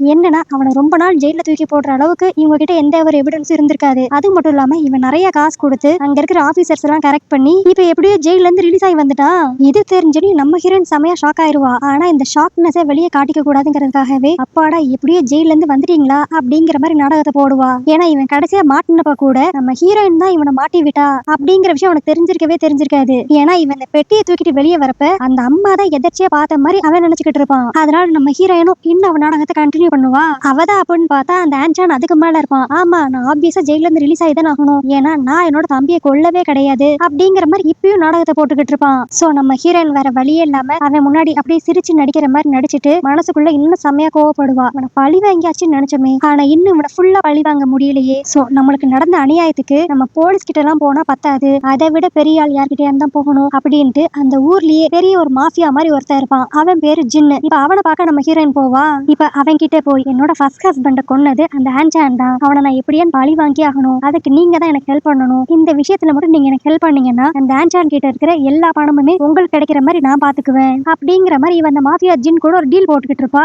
அந்த ஜின்னு யோசித்து பாப்பான், இந்த டீல் அவனுக்கு கொஞ்சம் ஓகேவா இருக்கிற மாதிரி இருக்கும், ஏன்னா அவன் மட்டும் நம்ம ஹீரோனுக்கு ஹெல்ப் பண்ணானா அவனுக்கு நிறைய பணம் கிடைக்க போகுது, அதனால அவன் ஓகேன்றுவானா. சோ இந்த டீலை சக்சஸ்ஃபுல்லா பேசி முடிச்சிட்டோன்ட்டு நம்ம ஹீரோன் அங்கிருந்து கிளம்பிடுவா. ஆனா அவ கிளம்புனக்கு அடுத்து அந்த ஜின் இப்ப யார்கிட்டயோ என்ன மாஸ்டர் இந்த டீலை முடிச்சிடலாமா அப்படிங்கிற மாதிரி பேசுவான். யார்கிட்ட அவன் பேசுறான்னு சொல்லி பார்த்தா நம்ம ஹீரோ. நம்மளுக்கு இந்த இடத்துல ஒரு மாதிரி ஷாக் ஆயிரும், இது உண்மையிலே நம்ம ஹீரோ தானா இல்ல நம்ம ஹீரோ மாதிரி வேற யாருமா அப்படிங்கிற மாதிரி ஒரு டவுட் இருக்கும். அதுக்கடுத்து நம்ம ஹீரோயின் அப்படியே அவளோட வீட்டுக்கு போய் அந்த ஆன்சான் கிட்ட புதுசா அவனோட பிசினஸ்க்கு ஒரு கிளைண்ட் ஒருத்தவர் கிடைச்சிருக்காரு அப்படின்னு சொல்லலான்னு போவாளா. ஆனா அந்த இடத்துல அந்த குவான் வழிமறைச்சு என்ன விஷயம் சொல்லணுமோ அதை நீ என்கிட்ட சொல்லு, நானே சொல்லிடுறேன் அப்படின்பா. நம்ம ஹீரோயினும் வசதியா போச்சு அப்படின்ட்டு, இல்ல அந்த மாஃபியா ஜின்னுக்கு லோடா டிம்பர் மரம் வேணுமா, அதை நம்ம கிட்ட அவர் வாங்குறதுக்கு ரெடியா இருக்காரு, இத பத்தி நான் ஆன்சான் கிட்ட சொல்லணும் அப்படின்பா. ஆனா அந்த குவான் ரொம்ப விவரமா நான் இதை பத்தி அவன் கிட்ட சொல்லிக்கிறேன் அப்படின்ட்டு நம்ம ஹீரோயின் அந்த பக்கமா போனக்கு அடுத்து இவளும் இவங்க அப்பாவும் இந்த கிளைண்ட்டை தேடி கண்டுபிடிச்ச மாதிரி ஆன்சான் கிட்ட இப்ப இந்த மாஃபியா ஜின்னை பத்தி சொல்லுவா. இதை கேட்டோன்னு இந்த ஆன்சானும் ரொம்ப பெரிய ஆர்டரா இருக்கே அப்படின்ட்டு சந்தோஷத்துல எதை பத்தியும் விசாரிக்காம இந்த டீலுக்கு ஓகே சொல்ற மாதிரி ஆயிருவான். இப்ப இத பத்தி எல்லாம் அந்த ஆன்சான் அவனோட வேலை பாக்குறவங்க கிட்ட பேசிக்கிட்டு இருக்கப்ப அங்க இருக்கிற சில பேர் நம்ம இவ்வளவு பெரிய ஆர்டர் எடுக்க போறது ரொம்ப சந்தோஷம் தான், அதே மாதிரி இப்ப நம்ம சிட்டில டேங்குன்னு சொல்லி ஒரு பெரிய பணக்காரர் ஒருத்தவர் வெளிநாட்டுல இருந்து வந்திருக்காரு, அவருமே இங்க ஏதோ ஒரு பிசினஸ் பண்ண போறாரா, நம்ம மட்டும் அவர் கூட கை கோர்த்து அந்த பிசினஸ் சேர்த்து பண்ணோம்னா இன்னும் நம்ம நிறைய ப்ராஃபிட் பார்க்கலாம் அப்படிங்கிற மாதிரிலாம் அங்க வேலை பாக்குறவங்க சொல்லுவாங்க. இதை கேட்டோன்னு இந்த ஆன்சான் இப்ப அப்படியே பேராசையில அப்பனா அந்த ஆள் கூட நம்ம கண்டிப்பா பார்ட்னர்ஷிப் வச்சே ஆகணும், அவர் வெளிநாட்டுல இருந்து தானே வந்திருக்காரு, அப்ப அவருக்கு தங்குறதுக்கு இடம் இருக்காது, சோ அவரை நம்ம வீட்டுக்கு இன்வைட் பண்ணி நம்ம கூட வச்சு பிசினஸ் பார்ட்னர் ஆக்கிடணும் அப்படிங்கிற மாதிரி யோசிப்பான். இதுவே இன்னொரு பக்கம் நம்ம ஹீரோயினை தான் காட்டுவாங்க. அவன் இந்த ஆன்சானோட வேலையாட்கள் கிட்ட எல்லாம் போய் நீங்க இந்த லோட எல்லாத்தையுமே கடல் வழியா கொண்டு வரதான் சீக்கிரமா வந்து சேரும் அப்படிங்கிற மாதிரி சொல்லி தண்ணி இருக்கிற ரூட்லயே கொண்டு வாங்க அப்படிங்கிற மாதிரி அங்க இருக்க அவங்ககிட்ட எல்லாம் அவ காசு கொடுத்து கரெக்ட் பண்ணிடுவா. சோ இந்த ஐடியாவை வச்சு நம்ம ஹீரோயின் ஏதோ ஒரு பெரிய பிளான் போடுற மாதிரி நம்மளுக்கு தெரியும். இன்னொரு பக்கம் அந்த ஆன்சானை தான் காட்டுவாங்க. அந்த புதுசா வந்திருக்க பணக்காரனை எப்படியான்னு கரெக்ட் பண்ணுங்கிறதுக்காக அவனோட வீட்டுக்கே தங்குறதுக்கு கூப்பிட்டுருப்பானா. இப்ப அந்த பணக்காரன் டேங்க் மூஞ்ச பார்த்தனையும் நம்ம ஆன்சானோட மூஞ்சி டோட்டலா மாறிடும். என்னன்னு பார்த்தா இங்க வந்திருக்கவன் அப்படியே அச்சசலா நம்ம ஹீரோயினோட ஃபர்ஸ்ட் ஹஸ்பண்ட் மாதிரியே இருப்பான். இதனால அந்த ஆன்சான் ஒரு மாதிரி குழம்பி போயிருவான், இது உண்மையில அந்த பணக்காரன் டேங்க் தானா இல்ல நம்ம தம்பியா இருக்குமோ அப்படிங்கிற மாதிரி லைட்டா கன்ஃபியூஸ் ஆவான். இந்த ஷாக்கு இவனுக்கு மட்டும் இருக்காது, அந்த வீட்டுல இருக்கிற மித்தி எல்லாருக்குமே இருக்கும், இது உண்மையிலே அந்த பணக்காரனா இல்ல செத்து போன அந்த ஆன்சானோட தம்பியா அப்படிங்கிற மாதிரி. ஆனா இந்த இடத்துல கரெக்டா நம்ம ஹீரோயின் மட்டும் இருந்திருக்கவே மாட்டா, அவளுக்கு இப்படி ஒரு விஷயம் நடக்குதுன்னு கூட தெரியாது.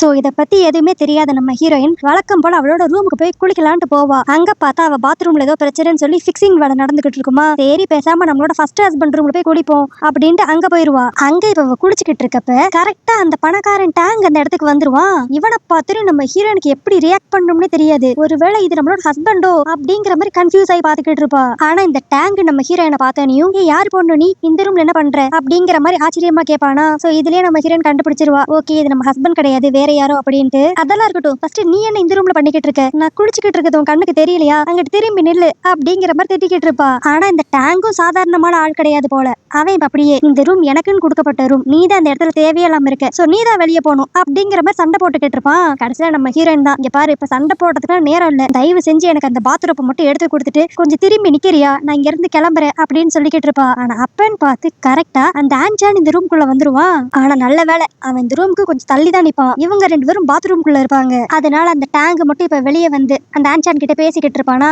அப்ப உள்ள பாத்டப்ல இருந்து ஏதோ சத்தம் கேட்கற மாதிரி இருக்கும். உடனே அந்த ஆன்சான் நான் போய் என்னன்னு பாக்குறேன் அப்படின்ட்டு போவான். ஆனா நடுவுலயே அந்த டேங்க் ஸ்டாப் பண்ணி அது ஒண்ணும் இல்ல, அது ஒரு கியூட்டான பூனை, அது அங்கேயே இருந்துக்கட்டும் அப்படிங்கிற மாதிரி சொல்லுவான். சோ இவன் சொல்றதுலே தெரியுது நம்ம ஹீரோயினை இவனுக்கு ஃபர்ஸ்ட் பார்த்த உடனே பிடிச்சிருச்சு அப்படிங்கிற மாதிரி. ஆனா இப்படி இவங்க ரெண்டு பேரும் பேசிக்கிட்டு இருக்கப்ப இந்த இடத்துக்கு ஒரு வேலைக்காரி வந்து, மேடம் இங்கதான் குளிக்கிறதா சொன்னாங்க, அவங்களுக்காக நான் வேற ஒரு ட்ரெஸ் எடுத்துட்டு வந்திருக்கேன் அப்படின்ட்டு வருவா. இதை கேட்டோன்னு இந்த ஆன்சியானுக்கு ஒரு மாதிரி சந்தேகம் ஆயிரும். ஒருவேளை உள்ள இருந்து வந்த சத்தம் நம்ம ஒய்ஃபோட தான் இருக்குமோ அப்படின்ட்டு. அதனால இவன் செக் பண்றதுக்கு முன்னாடியே அந்த டேங்க் அப்படியே, உங்க ஒய்ஃப் இங்கேயே குளிச்சுக்கிட்டு இருக்காங்க, எனக்கு இங்க யாரும் இருந்த மாதிரி தெரியலையே, நீங்க வேணா உள்ள போய் பாத்துக்கோங்க அப்படிம்பானா. அதனால இந்த ஆன்சியானு இதை பெருசா எடுத்துக்காம, நீ தான் ட்ரெஸ்ஸை மாத்தி கொண்டு வந்திருப்பான்னு நினைக்கிறேன், வேற எங்கேயான்னு குளிச்சுக்கிட்டு இருப்பா ஓ அப்படின்ட்டு அந்த வேலைக்காரி அனுப்பிச்சு விட்டுருவான். அப்ப கரெக்டா நம்ம ஹீரோயின் பின்வாசல் வெளியே அந்த ரூம் விட்டு வெளியே போயிட்டு இப்ப திரும்பி ஃபர்ஸ்ட் டைம் இந்த ரூம்குள்ள வர மாதிரி வருவாளா.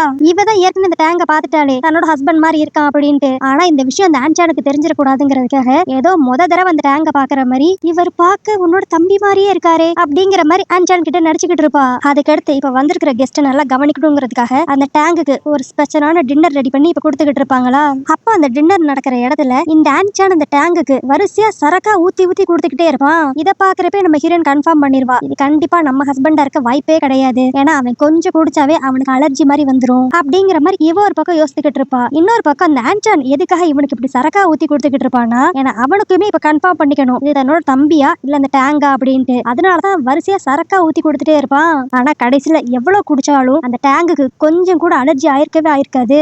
அதனால அந்த ஆன்சானுமே நம்ம தான் தேவையில்லாம கன்ஃபியூஸ் ஆயிட்டோம், இது கண்டிப்பா நம்ம தம்பியே கிடையாது அப்படிங்கிற மாதிரி முடிவு பண்ணிடுவான். அதுக்கடுத்து இப்ப டின்னர் முடிஞ்சிருமா, இந்த ஆன்சானும் இந்த டேங் மட்டும் தனியா சில பிசினஸ் பத்தி பேசணும்ட்டு ஒரு ரூம்ல உட்காந்து பேசிக்கிட்டு இருப்பாங்க. நம்ம ஹீரோனுக்கு இவங்க ரெண்டு பேரும் உள்ள தனியா என்ன பேசிக்குவாங்க. அது மட்டும் இல்லாம இந்த டேங் பெரிய பணக்காரன், அவன் மட்டும் கண்டிப்பா இந்த ஆன்சான் கூட பிசினஸ் பண்ணிடவே கூடாது, ஏன்னா அப்படி ஆயிருச்சுன்னா நம்ம பிளானுக்கே அது பெரிய பேக் ஃபயர் ஆயிருமே அப்படிங்கிற மாதிரி யோசிச்சுக்கிட்டு அவங்க பேசிக்கிட்டு இருக்க ரூமுக்கு வெளியே இருந்து ஓட்டு கேட்டுக்கிட்டு இருப்பாளா. அப்பன்னு பார்த்து கரெக்டா அந்த வழியா அந்த ஜி வந்துருவா. அவ இப்படி நம்ம ஹீரோயின் வெளியே நின்று ஒட்டு கேட்டுக்கிட்டு இருக்கிறத பார்த்த உடனே வீம்புக்குன்னு நம்ம ஹீரோயின் பேரை சொல்லி கத்தி, நீ என்ன ரூமுக்கு வெளியே நின்று பண்ணிக்கிட்டு இருக்க அப்படின்பா. இது வந்து ரூம்குள்ள இருக்கிற ஆன்சானுக்கு கேட்டுரும். அதனால அவன் இப்ப சந்தேகமா வெளியே வந்து, நீ எதுக்கு இங்கேயே நின்னுக்கிட்டு இருக்க அப்படின்ட்டு நம்ம ஹீரோனை கொஸ்டின் பண்ணுவான். நம்ம ஹீரோன் ஒரு மாதிரி பதட்டம் ஆயிட்டு, இல்ல நீங்க ரெண்டு உள்ள பேசிக்கிட்டு இருந்தீங்கல்ல, அதான் உங்களுக்கு டீ கொண்டு வரலாம்னு நினைச்சேன் அப்படின்லாம் சொல்லி பாப்பா. ஆனா அப்பயே அந்த ஆன்சான், நான் தான் உங்ககிட்ட டீ கேட்கவே இல்லையே அப்படிங்கிற மாதிரி அவளை மடக்கிற மாதிரி கேள்வியா கேட்டுட்டு இருப்பான். ஆனா அன்னார் அந்த டேங்க் வெளியே வந்து, இல்ல நான் தான் கொஞ்ச நேரத்துக்கு முன்னாடி எனக்கு டீ குடிக்கணும் போல இருக்குன்னு சொல்லிக்கிட்டு இருந்தேன், அதை மைண்ட்ல வச்சுதான் உங்க ஒய்ஃப் கொண்டு வந்திருப்பாங்கன்னு நினைக்கிறேன் அப்படிங்கிற மாதிரி நம்ம ஹீரோனை காப்பாத்துற மாதிரி அவன் பேசுவான். சோ இவன் நடந்துக்கிறதுலே நல்லா தெரியுது இந்த டேங்குக்கு நம்ம ஹீரோயினை பார்த்த உடனே பிடிச்சு போச்சு.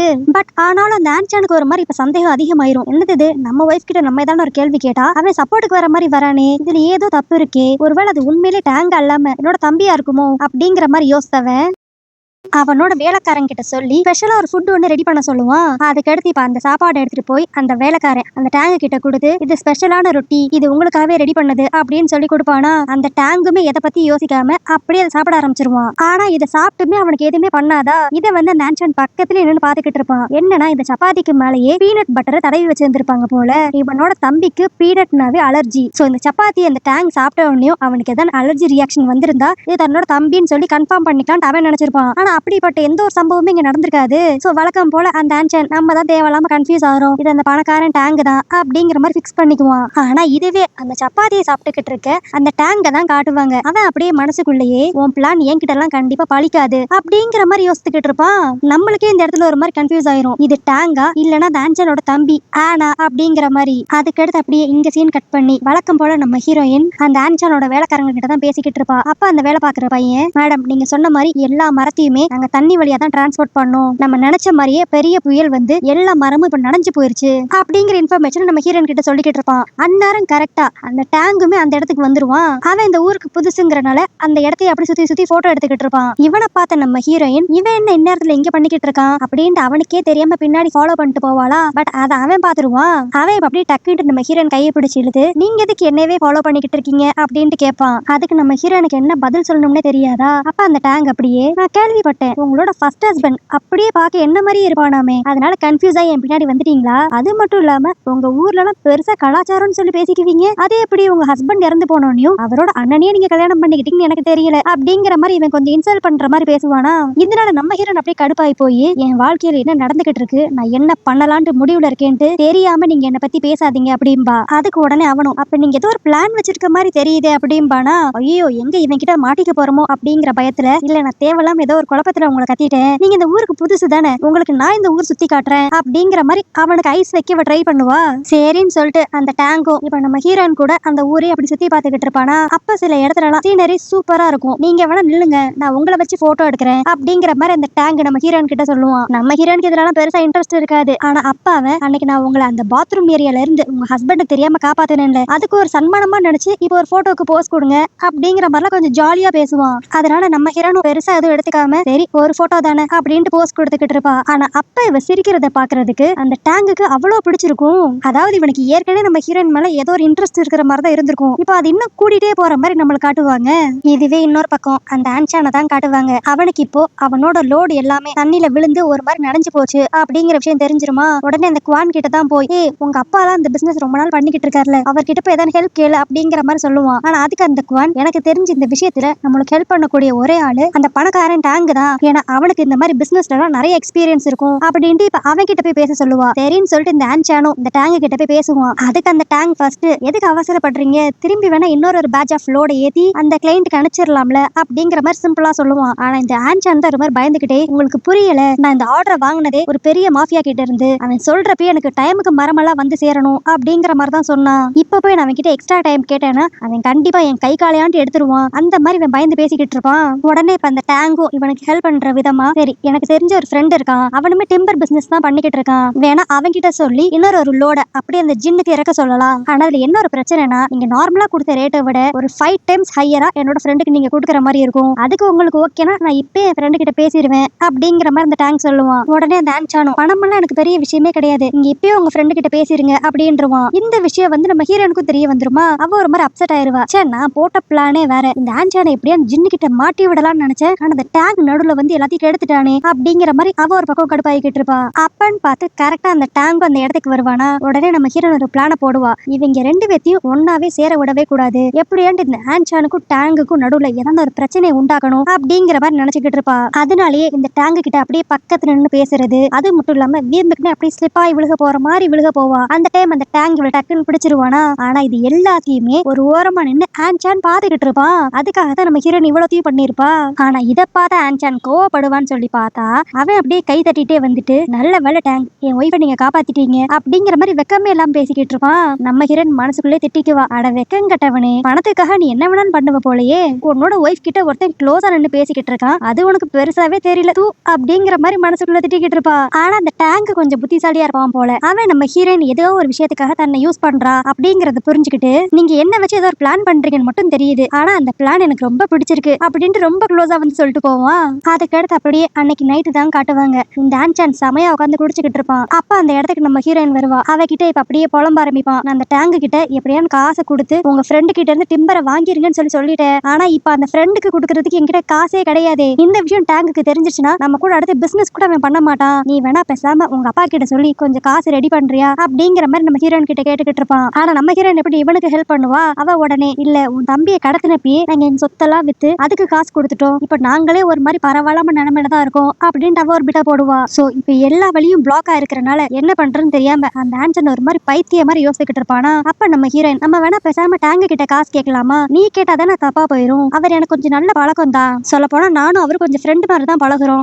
நான் வேணா அவர்கிட்ட பணம் கேட்கவா அப்படிங்கிற மாதிரி சொல்லுவா. ஆனா இப்ப ஏற்கனவே செம்ம போதையில இருக்கிற அந்த ஆன்சானுக்கு இதை கேட்டோன்னு செமையா ட்ரிகர் ஆயிரும். என்னது நீ அவனும் ஃப்ரெண்ட் மாதிரி பழகிக்கிட்டு இருக்கீங்களா, இன்னைக்கு காலையில தான் பார்த்தேனே எவ்வளவு க்ளோஸா நின்று பேசிக்கிட்டு இருக்கீங்க, என்னை ஏமாத்துறான்னு நீ நினைக்கிறியா, உனக்கு இந்த காலம் பூராவும் நான் மட்டும் தான் இருக்கேன், என்னன்னாலும் நீ ஏன் கூட தான் இருக்கணும் அப்படிங்கிற மாதிரி சொல்லிட்டு நம்ம ஹீரோயினை போட்டு அடிக்க ஆரம்பிச்சிருவான்.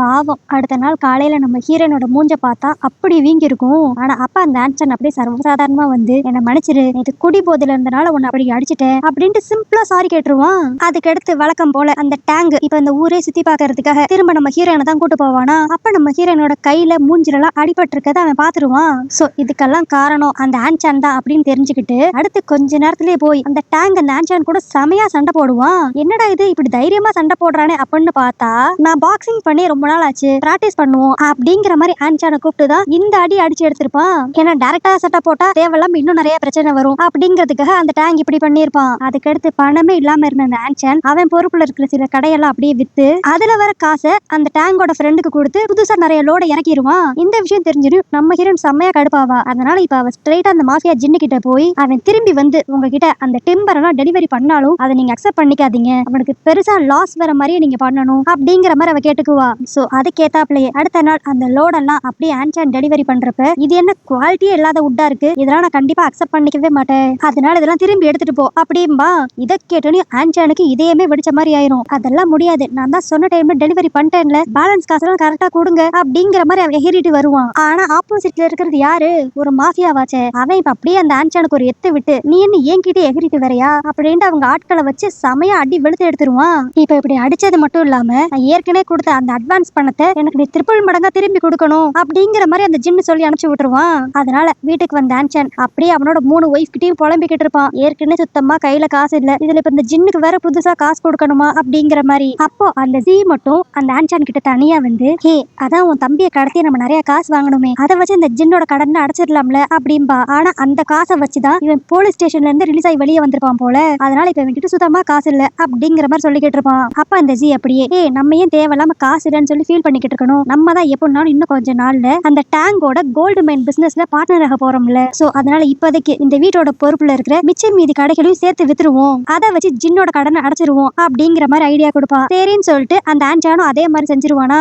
இப்ப இவ கொடுத்த ஐடியானாலதான் இவன் கடன் எல்லாமே ஒண்ணுமே இல்லாம போனனால இந்த ஜியை தான் இவன் ரொம்ப பாராட்டி பேசிக்கிட்டு இருப்பான். அப்ப அந்த ஜி சும்மா இல்லாம நான் உனக்காக இவ்வளவு பண்ணிருக்கேனே, எனக்காக நீ ஒன்னே ஒண்ணு பண்ணா போதும், லேண்ட் போட்டிருக்க அந்த பேர்ல் நெக்லஸ் எனக்கு வேணும் அப்படின்ட்டு நம்ம ஹீரோயின் போட்டிருக்கத கேப்பா. ஆனா நம்ம ஹீரோனுக்கு பழி வாங்குறது மட்டும் தான் முக்கியம், இந்த செயினோ இந்த நெக்லஸோ அதெல்லாம் அவளுக்கு முக்கியமாவே இருக்காது. அதனால இந்த வச்சுக்கோ அப்படின்ட்டு அவ மூஞ்சிலே தூக்கி எறிஞ்சிருவா. ஆனா இங்க நடக்கிற எல்லா விஷயத்தையுமே அந்த டேங்கும் பாத்துக்கிட்டே தான் இருப்பான். அதுக்கடுத்து கொஞ்ச நேரம் கழிச்சு அந்த ஜீக்கு அந்த நெக்லஸ் போட்டக்கடுத்து என்ன இருக்கும்னு தெரியல, அப்படியே மூஞ்செல்லாம் ஒரு மாதிரி அலர்ஜி வந்த மாதிரி ஆயிருமா. அதுக்கு உடனே அவ இந்த இதுக்கு காரணம் எல்லாமே லேண்ட் தான், அவ தான் இந்த நெக்லஸ் என்கிட்ட கொடுக்க மனசு இல்லாம ஏதோ இதுல பாய்சன் தடவி கொடுத்துட்டா அப்படிங்கிற மாதிரி கிளப்பி விட்டுருவா. இதனால கடுப்பாய் போன அந்த ஆன்சர் நம்ம ஹீரோன் அப்படியே அடிக்கிற மாதிரி வருவான். பட் நல்ல வேலையா அப்போ அந்த டேங்க் தான் நடுவுல ஸ்டாப் பண்ணி உங்களோட இன்னொரு ஒய்ஃபுக்கு வந்திருக்குது அலர்ஜி மட்டும் தான், இதுல எந்த ஒரு பாய்சனும் யாரும் கலக்கல, எனக்கு கொஞ்சம் மெடிக்கல் ட்ரீட்மெண்ட் பத்திலாம் தெரியும், நான் இது என்னன்னு பாக்குறேன் அப்படின்ட்டு நம்ம ஹீரோனுக்காக இப்ப அந்த ஜீக்கு அவன் ஹெல்ப் பண்ணுவான். இந்த டேங்குக்கு இந்த மாதிரி மெடிக்கல் நாலேஜ் எல்லாம் இருக்குன்னு தெரிஞ்ச உடனே நம்ம ஹீரோன் அப்படியே அவன் கிட்ட போய் எனக்குமே இந்த மெடிசன் ரெடி பண்றது இந்த மெடிக்கலை பத்தி தெரிஞ்சுக்கிறது இதுலலாம் கொஞ்சம் ஆர்வம் இருக்கும், நீங்க ஃப்ரீயா இருந்தீங்கன்னா எனக்கு இதை பத்திலாம் சொல்லி கொடுக்குறீங்களா அப்படிங்கிற மாதிரி அவளாவே வாலண்டியரா போய் அந்த டேங்க் கிட்ட பேசிக்கிட்டு இருப்பா. ஆனா இதை வந்து அந்த ஜீ அப்படியே ஒண்ணு திரண்டா ஆன்சன் கிட்ட பத்த வைப்பா. என் மூஞ்சி இப்படி ஆனதுக்கு காரணம் வேணா லேனா இல்லாம இருக்கலாம், ஆனா அந்த டேங்க் கிட்ட நடக்கிற விதமே சரியில்லை, இப்ப கூட பாரு 2 பேரும் ரூம்குள்ள ஏதோ தனியா பண்ணிக்கிட்டு இருக்காங்க அப்படிங்கிற மாதிரி ஏத்தி விடுவாளா. இதனால அந்த ஆன்சானும் கடுப்பா நம்ம ஹீரோயின் அடிக்கலாம் அப்படிங்கிற மாதிரி ஒரு எண்ணத்தோட அந்த ரூம்குள்ள போய் பாப்பான். ஆனா அங்க பார்த்தா அவங்க 2 பேரும் ஜஸ்ட் மெடிக்கலை பத்தி படிச்சுக்கிட்டு தான் இருப்பாங்க. இதனால உள்ள வந்து பார்த்தவங்களுக்கு பெரிய பல்ப் ஆயிரும். அதனால அந்த ஆன்சான் அப்படியே செம கடுப்பா அந்த ஜீயை வெளியே கூட்டு போயிருவான். ஆனா இதெல்லாம் பார்த்த டேங்க் தப்பா புரிஞ்சுக்குவான். நீங்க உண்மையிலேயே என்கிட்ட மெடிசனை பத்தி கேட்கறதுக்காக வந்தீங்க, இல்லனா என்ன வச்சு உங்க ஹஸ்பண்ட பொசசிவ் ஆகணும்னு நினைச்சீங்களா அப்படிங்கிற மாதிரி ரொம்ப க்ளோஸா வருவான். நம்ம ஹீரோயின் உடனே நீங்க நினைக்கிற மாதிரி நான் உங்களை எந்த ஒரு பிளானுக்கு யூஸ் பண்ணலாம் இல்ல, அதே மாதிரி நான் யாரையும் பொசசிவ் ஆகணும்னு நினைக்கவும் இல்ல அப்படிங்கிற மாதிரி சொல்லிடுவா. ஆனா அப்பயும் அந்த டேங்க் அவன் மனசுக்குள்ள நீ என்ன வச்சு அந்த ஆன்சான பொசசிவ் ஆக்க நினைக்கிறேங்கிறது எனக்கு நல்லா தெரியுது, ஆனா இதை நான் உன்கிட்ட இருந்து எக்ஸ்பெக்ட் பண்ணவே இல்லை அப்படிங்கிற மாதிரி இவன் யோசிச்சுக்கிட்டு இருப்பான். இவன் என்னடா சம்பந்தமே இல்லாம இப்படிலாம் யோசிக்கிறான் அப்படின்னு பார்த்தா அடுத்த சீன்லயே நம்ம ஹீரோனோட செத்து போன மாமியாருக்கு ஒரு வேலைக்காரி இருந்திருப்பாள், அவளை போய் இந்த டேங்க் பாப்பான். அந்த வேலைக்காரியும் இப்ப அந்த டேங்க் அப்படியே பிடிச்சுக்கிட்டு மாஸ்டர் நீங்க திரும்ப வந்துட்டீங்களா அப்படிங்கிற மாதிரி அழுவா. அப்புறம் தான் நம்மளுக்கு உண்மையிலே ஒரு விஷயம் கிளியரா தெரியும், இவன் டேங்க் எல்லாம் கிடையவே கிடையாது, நம்ம ஹீரோனோட ஃபர்ஸ்ட் ஹஸ்பண்ட் இவன் தான். அந்த ஆன்சான பழி வாங்கணும் அப்படிங்கிற எண்ணத்துலதான் இந்த வீட்டுக்கே திரும்பி வந்திருப்பான். ஆனா அந்த வேலைக்காரிக்கு இன்னும் ஒரு மாதிரி ஷாக்கிங்கா தான் இருக்கும், நாங்க தான் உங்களோட டெட் பாடியை பார்த்தோமே அப்படின்ட்டு. அப்பதான் நம்ம ஹீரோ எல்லாத்தையும் தெளிவா சொல்லுவான். என்னன்னா இந்த ஆன்சான் இவனை ஃபர்ஸ்ட் கடத்தின உடனே ஒரு பில்டிங்ல தனியா லாக் பண்ணி வச்சிருப்பான். அதே பில்டிங்ல உண்மையிலேயே அந்த டேங்குங்கிற ஆளையுமே யாரோ கடத்தி வச்சிருப்பாங்க. அப்ப நம்ம ஹீரோ தான் அந்த உண்மையான டேங்க அந்த இடத்துல இருந்து காப்பாத்திருப்பான். அந்த டைம் அந்த டேங்க கடத்தினவனுக்கு நம்ம ஹீரோ அப்படியே இவனை மாதிரி கெட்டப்ப போட்டு விட்டு அதே பில்டிங்ல கட்டி போட்டு வச்சிருப்பான். ஆனா இது தெரியாத அந்த ஆன்சான் அங்க இருக்கிறது யாரு அப்படிங்கிற ஃபேஸ கூட ஒழுங்கா பார்க்காம கன்னை வச்சு ஷூட் பண்ணி அந்த பில்டிங் அப்படியே ஃபயர் வச்சிருப்பான். சோ கடைசியில அந்த இடத்துல உண்மையிலே எரிஞ்சு போய் கிடந்த அந்த டெட் பாடி நம்ம ஹீரோவோடதே கிடையாது போல. அந்த உண்மையான டேங்க கடத்தினவனோட டெட் பாடி அது. இப்ப இந்த விஷயம் தெரிஞ்சுக்க அடுத்துதான் அந்த வேலைக்காரிக்கு ஒரு மாதிரி நிம்மதியா இருக்கும். அப்பாடா அட்லீஸ்ட் இவனாண்டு உயிரோட இருக்கானே அப்படிங்கிற மாதிரி. ஆனா அப்ப நம்ம ஹீரோ ஒரு மாதிரி ஃபீல் பண்ணி, நான் இல்லாத இந்த ஒரு வருஷத்துல இந்த வீட்டுல என்னென்னமோ நடந்துருச்சு. எங்க அம்மா இறந்துட்டாங்க, நான் கல்யாணம் பண்ண பொண்ணு எல்லாத்தையும் மறந்துட்டு என்னோட அண்ணனை கல்யாணம் பண்ணிக்கிட்டா அப்படிங்கிற மாதிரி இப்ப நம்ம ஹீரோயினை பத்தி தப்பா புரிஞ்சுட்டு இவன் பேசுவான். பட் நல்ல வேலையா அந்த வேலைக்காரிக்கு நம்ம ஹீரோயின் நல்லவ அப்படிங்கிற விஷயம் தெரிஞ்சிருக்கும் போல. அவ உடனே, மாஸ்டர் நீங்க நினைக்கிறது ரொம்ப தப்பு. உங்களோட ஒய்ஃப் உங்களுக்கு துரோகம் பண்ணணும்னு நினைச்சதே கிடையாது. உங்க சாவுக்கு பழி வாங்கணுங்கிறதுக்காக தான் அவ அந்த ஆன்சான கல்யாணமே பண்ணா. இந்த விஷயம் எங்களுக்கே கடைசியா தான் தெரிஞ்சிச்சு. ஏன்னா அவளால எப்படி எப்படிலாம் முடியுமோ அப்படி எப்படிலாம் அவ டெக்னிக்கா யூஸ் பண்ணி அந்த ஆன்சான உங்க அம்மா கிட்ட மாட்டி விட்டதே அவதான் அப்படிங்கிற மாதிரி எல்லா விஷயத்தையும் அந்த வேலைக்காரி சொல்லுவாளா. இதை கேட்டதான் நம்ம ஹீரோக்கு நிம்மதியா இருக்கும். இதுவே இன்னொரு பக்கம் வீட்டுல தனியா இருக்கிற நம்ம ஹீரோயினை தான் காட்டுவாங்க. இப்ப அவ வேலை பார்த்துக்கிட்டு இருக்கப்ப அந்த இடத்துக்கு அந்த ஜி வந்து ரொம்ப அக்கறையா, நீங்க இந்த குடும்பத்தையே ரொம்ப கட்டி காப்பாத்துறீங்க, ரொம்ப டயர்டா இருப்பீங்க, கொஞ்சம் சூப் குடிங்க அப்படிங்கிற மாதிரி சூப்பை வந்து கொடுப்பா. ஆனா இவ ஒண்ணு அந்த அளவுக்கு நல்லவளாம் கிடையாது நம்ம ஹீரோயின் மேல அக்கறை பண்றதுக்கு. அதனால நம்ம ஹீரோயின் அப்படியே டவுட்ஃபுல்லா, சரி நான் குடிச்சுக்கிறேன் நீ வச்சுட்டு கிளம்பு அப்படின்றவாளா. ஆனா போறப்பே அந்த ஜி ஒரு மாதிரி வில்லத்தனமா சிரிச்சுட்டே தான் போவா. அப்போ அந்த ஜியோட வேலைக்காரி கேப்பா, நீங்க கொடுத்த சூப் அந்த லேண்ட் குடிச்சிருவாளா அப்படிங்கிற மாதிரி. ஆனா அதுக்கு அந்த ஜி அப்படியே சிரிச்சுக்கிட்டே, நான் அவளுக்கு சூப்புல ஆப்பு வைக்கல, சோ அந்த சூப் அவ குடிச்சாலும் சரி குடிக்காட்டியும் சரி இன்னைக்கு ஏன் பிளான் நடந்துரும். நீ என்ன பண்றேன்னா அந்த டேங்க் கிட்ட போய் லேண்ட் உங்களை பாக்கணும்னு சொன்னாங்கன்ட்டு அவன் இந்த ரூம் கணிச்சு விடு அப்படிங்கிற மாதிரி அந்த வேலைக்காரிக்கு ஆர்டர் போடுவா. இதுவே இன்னொரு பக்கம் நம்ம ஹீரோயினை தான் காட்டுவாங்க. அவ அந்த சூப்பை குடிக்கலனாலுமே அவளுக்கு ஒரு மாதிரி தலை சுத்துற மாதிரி இருக்கும். என்னன்னு பார்த்தா அந்த ஃப்ராட் ஜி சூப்ல ட்ரக்ஸை கலக்கல, அது கூடயே சேர்த்து ஒரு கர்ச்சீஃப் ஒண்ணு கொண்டு வந்திருப்பா. அதுலதான் ட்ரக்ஸ் பவுடரை வச்சிருந்திருப்பா போல. இப்ப அந்த ஸ்மெல் அந்த ரூம் பூரா பரவனால நம்ம ஹீரோனுக்கு ஒரு மாதிரி தலை சுத்தி வியர்டா நடந்துக்க ஆரம்பிப்பா. இதுல தெரியாதனமா அந்த சூப் பவுல வேற கீழே தட்டி விட்டுருவாளா. இதனால அவ கால்ல செமைய அடி வேற போட்டுரும். அன்னாரன் பார்த்து கரெக்டா நம்ம ஹீரோ அந்த இடத்துக்கு வந்துருவான். அவன் இவளை பார்த்தனையும் ஏதோ தப்பா இருக்கு அப்படின்ட்டு டக்குன்னு இந்த இடத்த விட்டு தூக்கிட்டு போயிருவான். சரி இவ கால்ல அடிபட்டு இருக்கே, அதுக்கு ஏதாவது மருந்து போடுவோம் அப்படின்னு பார்த்தா இப்ப அந்த ட்ரக்ஸோட எஃபெக்ட்னால நம்ம ஹீரோயின் கண்ட்ரோலே இல்லாம இப்ப நம்ம ஹீரோ கிட்ட ரொம்ப க்ளோஸா வந்துகிட்டு இருப்பா. ஆனா அவளுக்கு இன்னும் தெரியாது இது தன்னோட ஹஸ்பண்ட் தான் அப்படின்ட்டு. அதனால எப்படியோ அவளை அவளாவே கண்ட்ரோல் பண்ணிக்கிட்டு ஒரு ஆன்டிடோட் மருந்து வேற அவ கூடயே வச்சிருப்பா. அதை எடுத்து இப்ப வாயில போட்டுக்குவா. அந்த டைம் பார்த்து கரெக்டா அந்த ஆன்சான் இந்த ரூம்குள்ள வர மாதிரி தெரியும். சோ நம்ம ஹீரோ மட்டும் அந்த இடத்த விட்டு போயிருவான். இப்ப வந்து பார்த்தவனுக்கு நம்ம ஹீரோயின் தான் வீடா நடந்துகிட்டு இருக்க மாதிரி இருக்குமா. என்னாச்சு அப்படின்னு பக்கத்துல வரப்ப நம்ம ஹீரோயின் அப்படியே புதக்குன்னு வாந்தி எடுத்துருவா.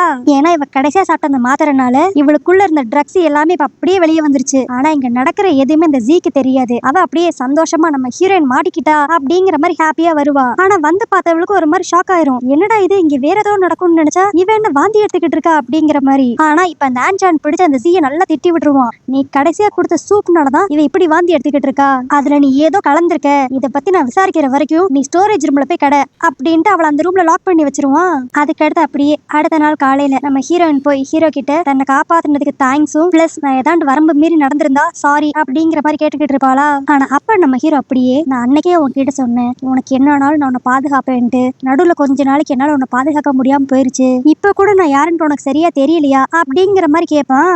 இவன் இந்த மாதிரி தன்னை ப்ரொடெக்ட் பண்ணுவேன் அப்படின்ட்டு ஏற்கனவே சொல்லி இருந்திருப்பான். இப்ப இதே டைலாக் திரும்ப சொன்னோமே நம்ம ஹீரோனுக்கு ஒருவேளை இது தன்னோட ஹஸ்பண்டா இருக்குமோ அப்படிங்கிற மாதிரி ஒரு டவுட் வரும். அப்புறம் என்ன நம்ம ஹீரோவும் நடந்த எல்லா விஷயத்தையும் நம்ம ஹீரோன் கிட்ட சொல்லிடுவான். இதை கேட்டோட நம்ம ஹீரோனுக்கு செம்ம சந்தோஷமா இருக்கும். தன்னோட ஹஸ்பண்ட் செத்து போகல, இன்னும் உயிரோட தான் இருக்கான் அப்படின்ட்டு டக்குன்னு அவனை ஹக் பண்ணிக்குவா.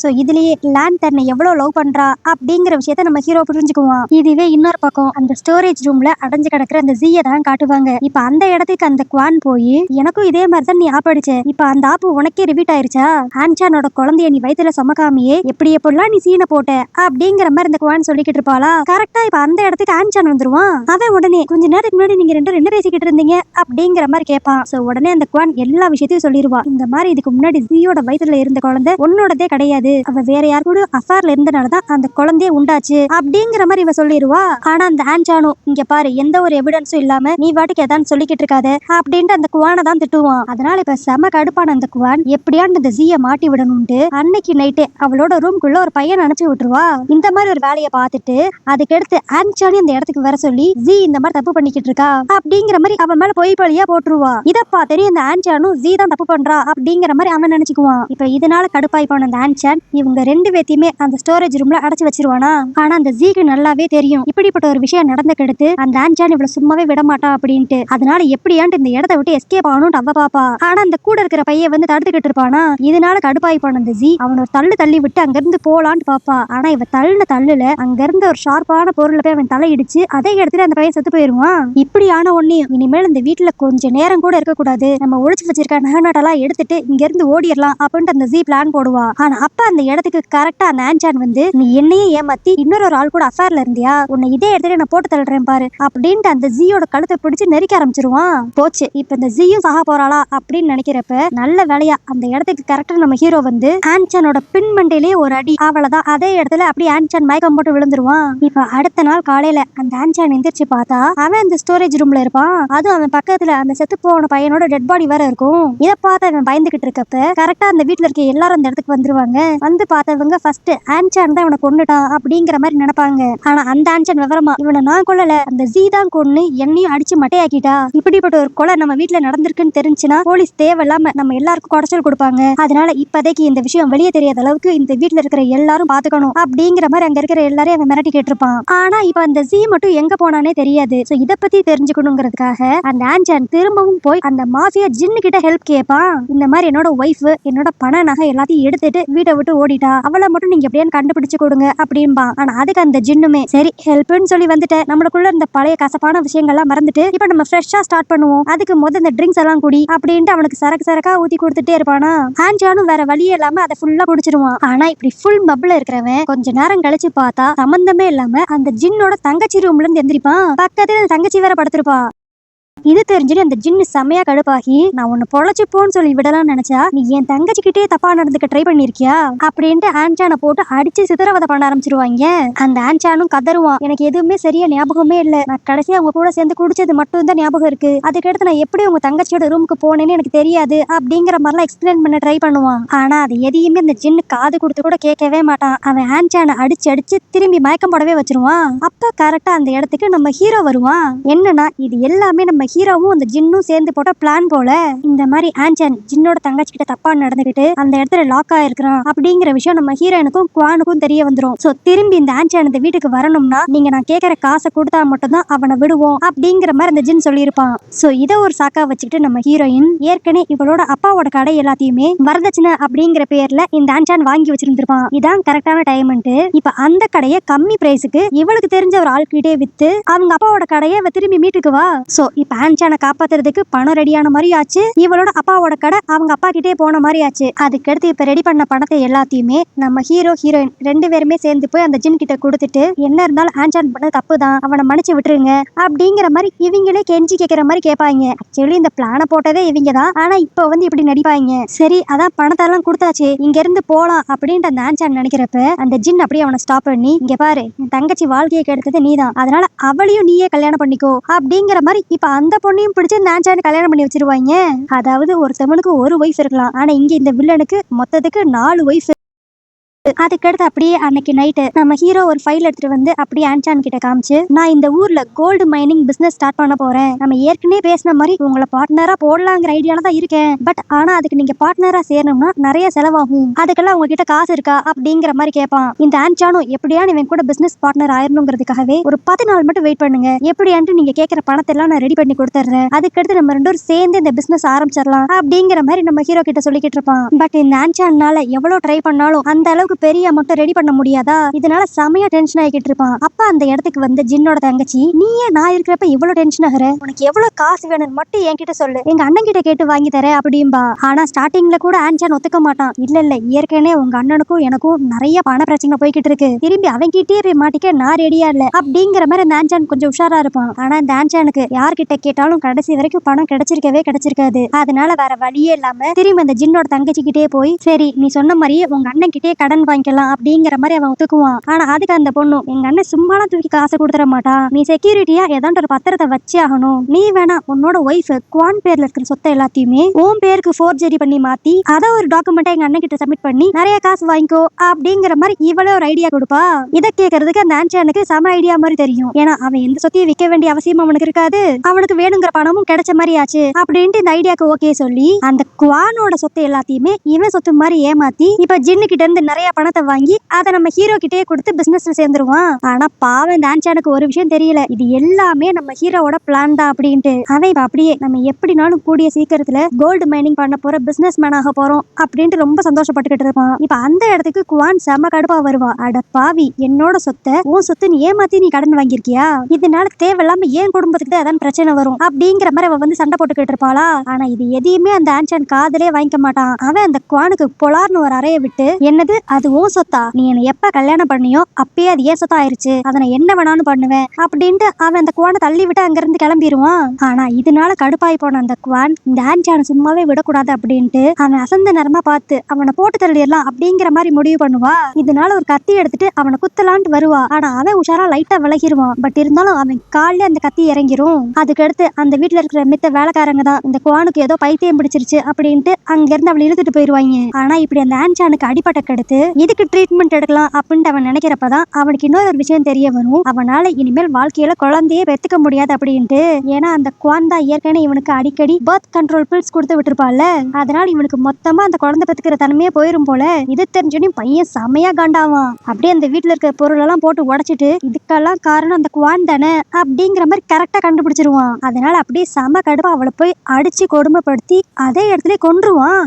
ஆனா இவ்வளத்தையும் பண்ணிட்டு ஒண்ணுமே நடக்காத மாதிரி நம்ம ஹீரோ கிட்ட போய் நம்ம அந்த பிசினஸ் டீலிங்க பத்தி பேசுவோமா அப்படிங்கிற மாதிரி உட்காந்து பேசிக்கிட்டு இருப்பான். அப்ப அந்த இடத்துக்கு நம்ம ஹீரோயின் வந்து இவங்க ரெண்டு பேருக்கு ஃபுட் சர்வ் பண்ணிக்கிட்டு இருப்பாளா.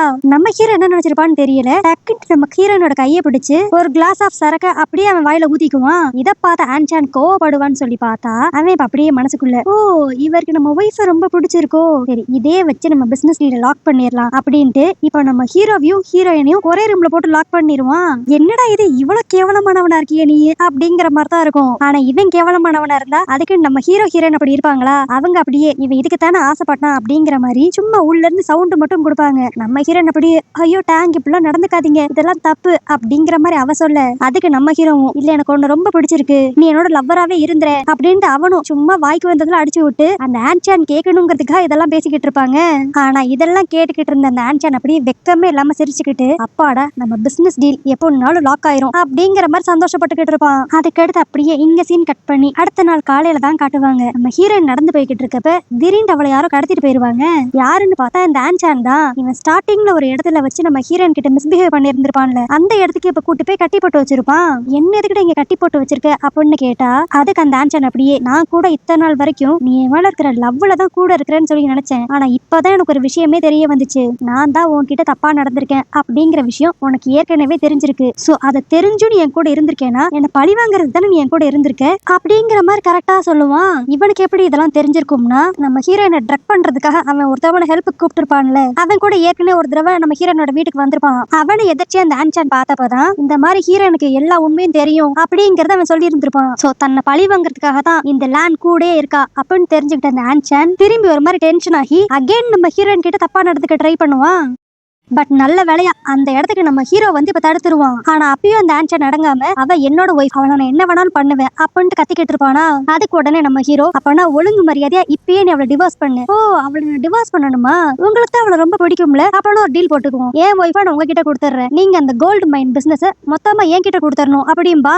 நம்ம ஹீரோவும் யோசிக்காம சரின்னு ஒத்துக்குவான். ஏன்னா அந்த கோல்டு மைனிங் பிசினஸ்ங்கிறதே ஒரு உண்மையான பிசினஸே கிடையாது, இந்த ஆன்சானை ஏமாத்துறதுக்காக இவங்க போட்ட வேஷம் அதெல்லாம். இப்ப அந்த ஆன்சான் மொத்த பிசினஸ் தான் கிட்ட வந்துருச்சு, இனிமேல் தான் தான் பெரிய பணக்காரன் அப்படின்னு சந்தோஷத்துல அவன் ஃப்ரெண்ட்ஸ் எல்லாருக்கும் பார்ட்டி வச்சுக்கிட்டு இருப்பான். அந்த இடத்துக்கு நம்ம ஹீரோ இப்ப அவனோட ட்ரெஸ்ஸிங் சென்ஸ் எல்லாத்தையும் மாத்திட்டு ஸ்டார்டிங்ல ஆனா இருக்கிறப்ப எப்படி இருப்பானோ அதே மாதிரி வந்து நிப்பான். இதை பார்த்து அங்க இருக்க எல்லாருக்கும் ஒரு மாதிரி ஷாக் ஆயிரும், என்னது இது ஆன்சனோட தம்பி இன்னும் உயிரோடையா இருக்கான் அப்படிங்கிற மாதிரி. அப்ப அப்படியே நம்ம ஹீரோ நடந்த எல்லாத்தையும் சொல்லுவான், நீ என்ன கொள்ளணுங்கிறதுக்காக கிட்னாப் அப்படிங்கிற மாதிரி ஒரு நாடகத்தை போட்ட, நல்ல வேலை அதுல இருந்து நான் எப்படியோ தப்பிச்சு இப்போ உயிரோட இருக்கேன், பட் இருந்தாலும் என்ன நீ கொலை பண்ண ட்ரை பண்ணதுக்காக என்னால உன்னை ஈஸியா உள்ள தூக்கி வைக்க முடியும் அப்படிங்கிற மாதிரி நம்ம ஹீரோ சொல்லுவாரா. ஆனா இப்பவும் அந்த ஆன்சான் அவன் பண்ண தப்ப ஒத்துக்காம, என்னது நான் உன்ன கொலை பண்ணேனா, அதுக்கு ஏதாவது எவிடன்ஸ் இருக்கா, போலீஸே எம்எல்ஏ எந்த தப்பு இல்லைன்னு சொல்லிட்டு வெளியே விட்டுட்டாங்க அப்படின்ட்டு திமிர்த்தனமா பேசிக்கிட்டு இருப்பான். அப்போ ஒரு வேலைக்காரன் வேமா ஓடி வந்து, மாஸ்டர் ஒரு பெரிய பிரச்சனை, நம்மளோட கோல்டு மைனிங் ஏரியாக்கு நம்ம லீகலா எந்த ஒரு சர்டிபிகேட்டுமே வாங்கலையாம், கவர்மெண்ட் ஏமாத்தி இப்படி ஒரு ஃப்ராட் தரமான வேலையை பாக்குறீங்களான்ட்டு நம்ம பிசினஸ் ஏரியா ஃபுல்லாத்தையும் லாக் பண்ணிட்டாங்க,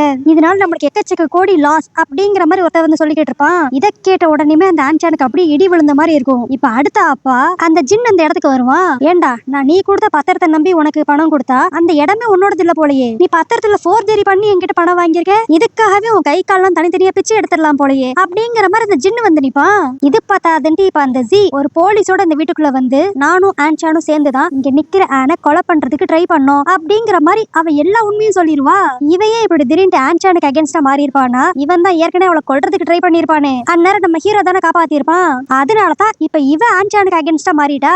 இதனால அந்த ஆன்சான் செம்ம கடுப்பா இப்ப அந்த போலீஸ் முன்னாடியே ஜியை கொல்லலான்னு ட்ரை பண்ணுவானா? அவளதான் போலீஸ் இவனுக்கு இனிமேல் கருணையே காட்ட மாட்டாங்க. ஸ்ட்ரைட்டா கன் எடுத்து அவன் நெத்தி மலைய வச்சு, உன் தம்பியை கடத்தி நீ கொலை பண்ண ட்ரை பண்ணிருக்க, உன்னோட ரெண்டாவது ஒய்ஃபையும் நீ கொலை பண்ண ட்ரை பண்ணிருக்க, அது மட்டும் இல்லாம டாக்குமெண்ட்ஸ் எல்லாம் ஃபோர்ஜரி பண்ணி நிறைய கடன் வாங்கினது மட்டும் இல்லாம எந்த ஒரு கவர்மெண்ட் அப்ரூவலும் இல்லாம கோல்டு மைனிங் பிசினஸ் ஆரம்பிச்சிருக்க, இது எல்லாத்துக்குமே உமால் நான் கேஸ போட்டு உள்ள தள்ள போறேன் அப்படின்ட்டு அந்த போலீஸ் கன் பாயிண்ட்ல ஆன்சானை மிரட்டிக்கிட்டு இருப்பாரு. ஆனா இப்படி போலீஸ் பக்கத்துல இருந்தாலும் அந்த ஆன்சான் பயப்படாம இதுக்கெல்லாம் காரணமானது நம்ம ஹீரோவும் ஹீரோயின் தான் அப்படின்ட்டு அவங்களை கத்தி எடுத்து குத்தலான்ட்டு வருவான். ஆனா இதுக்கு மேலே அந்த போலீஸ் அமைதியா இல்லாம அப்படியே அந்த கன் எடுத்து ஆன்சானை ஷூட் பண்ணி அதே இடத்துல போட்டு தள்ளிடுவாங்க. அவ்வளவுதான், பணம் பணம் அலைஞ்சவன் கடைசியில சல்லி பைசா கூட இல்லாம அப்படியே அதே இடத்துல செத்து போயிருவான். சோ எப்படியோ நம்ம ஹீரோன் கிட்ட மிஸ்பிஹேவ் பண்ணதுக்காகவும் நம்ம ஹீரோவை கொல்லணும்னு நினைச்சதுக்காகவும் அவங்க ரெண்டு பேரும் சேர்ந்து அழகா ஒரு ரிவெஞ்சை நடத்தி முடிச்சிருவாங்க. அப்புறம் என்ன, இனிதான் எல்லா பிரச்சனையும் முடிஞ்சிருச்சு. அதனால நம்ம ஹீரோவும் ஹீரோயினும் ஹாப்பியா ஒன்னா வாழ ஆரம்பிச்சிருவாங்க. சோ இந்த மாதிரி ஒரு ஹாப்பி எண்டிங்கோட இந்த டிராமா இங்க முடியுது. சோ ஓகே கைஸ், இந்த டிராமா உங்களுக்கு பிடிச்சிருந்தா லைக் பண்ணிருங்க, ஹைப் பண்ணிருங்க, அப்படியே உங்க ஃப்ரெண்ட்ஸுக்கும் மறக்காம ஷேர் பண்ணிருங்க. இதே மாதிரி வேற ஒரு கதையோட வேற ஒரு வீடியோ வந்து பாக்குறேன். அது வரைக்கும் பபாய்.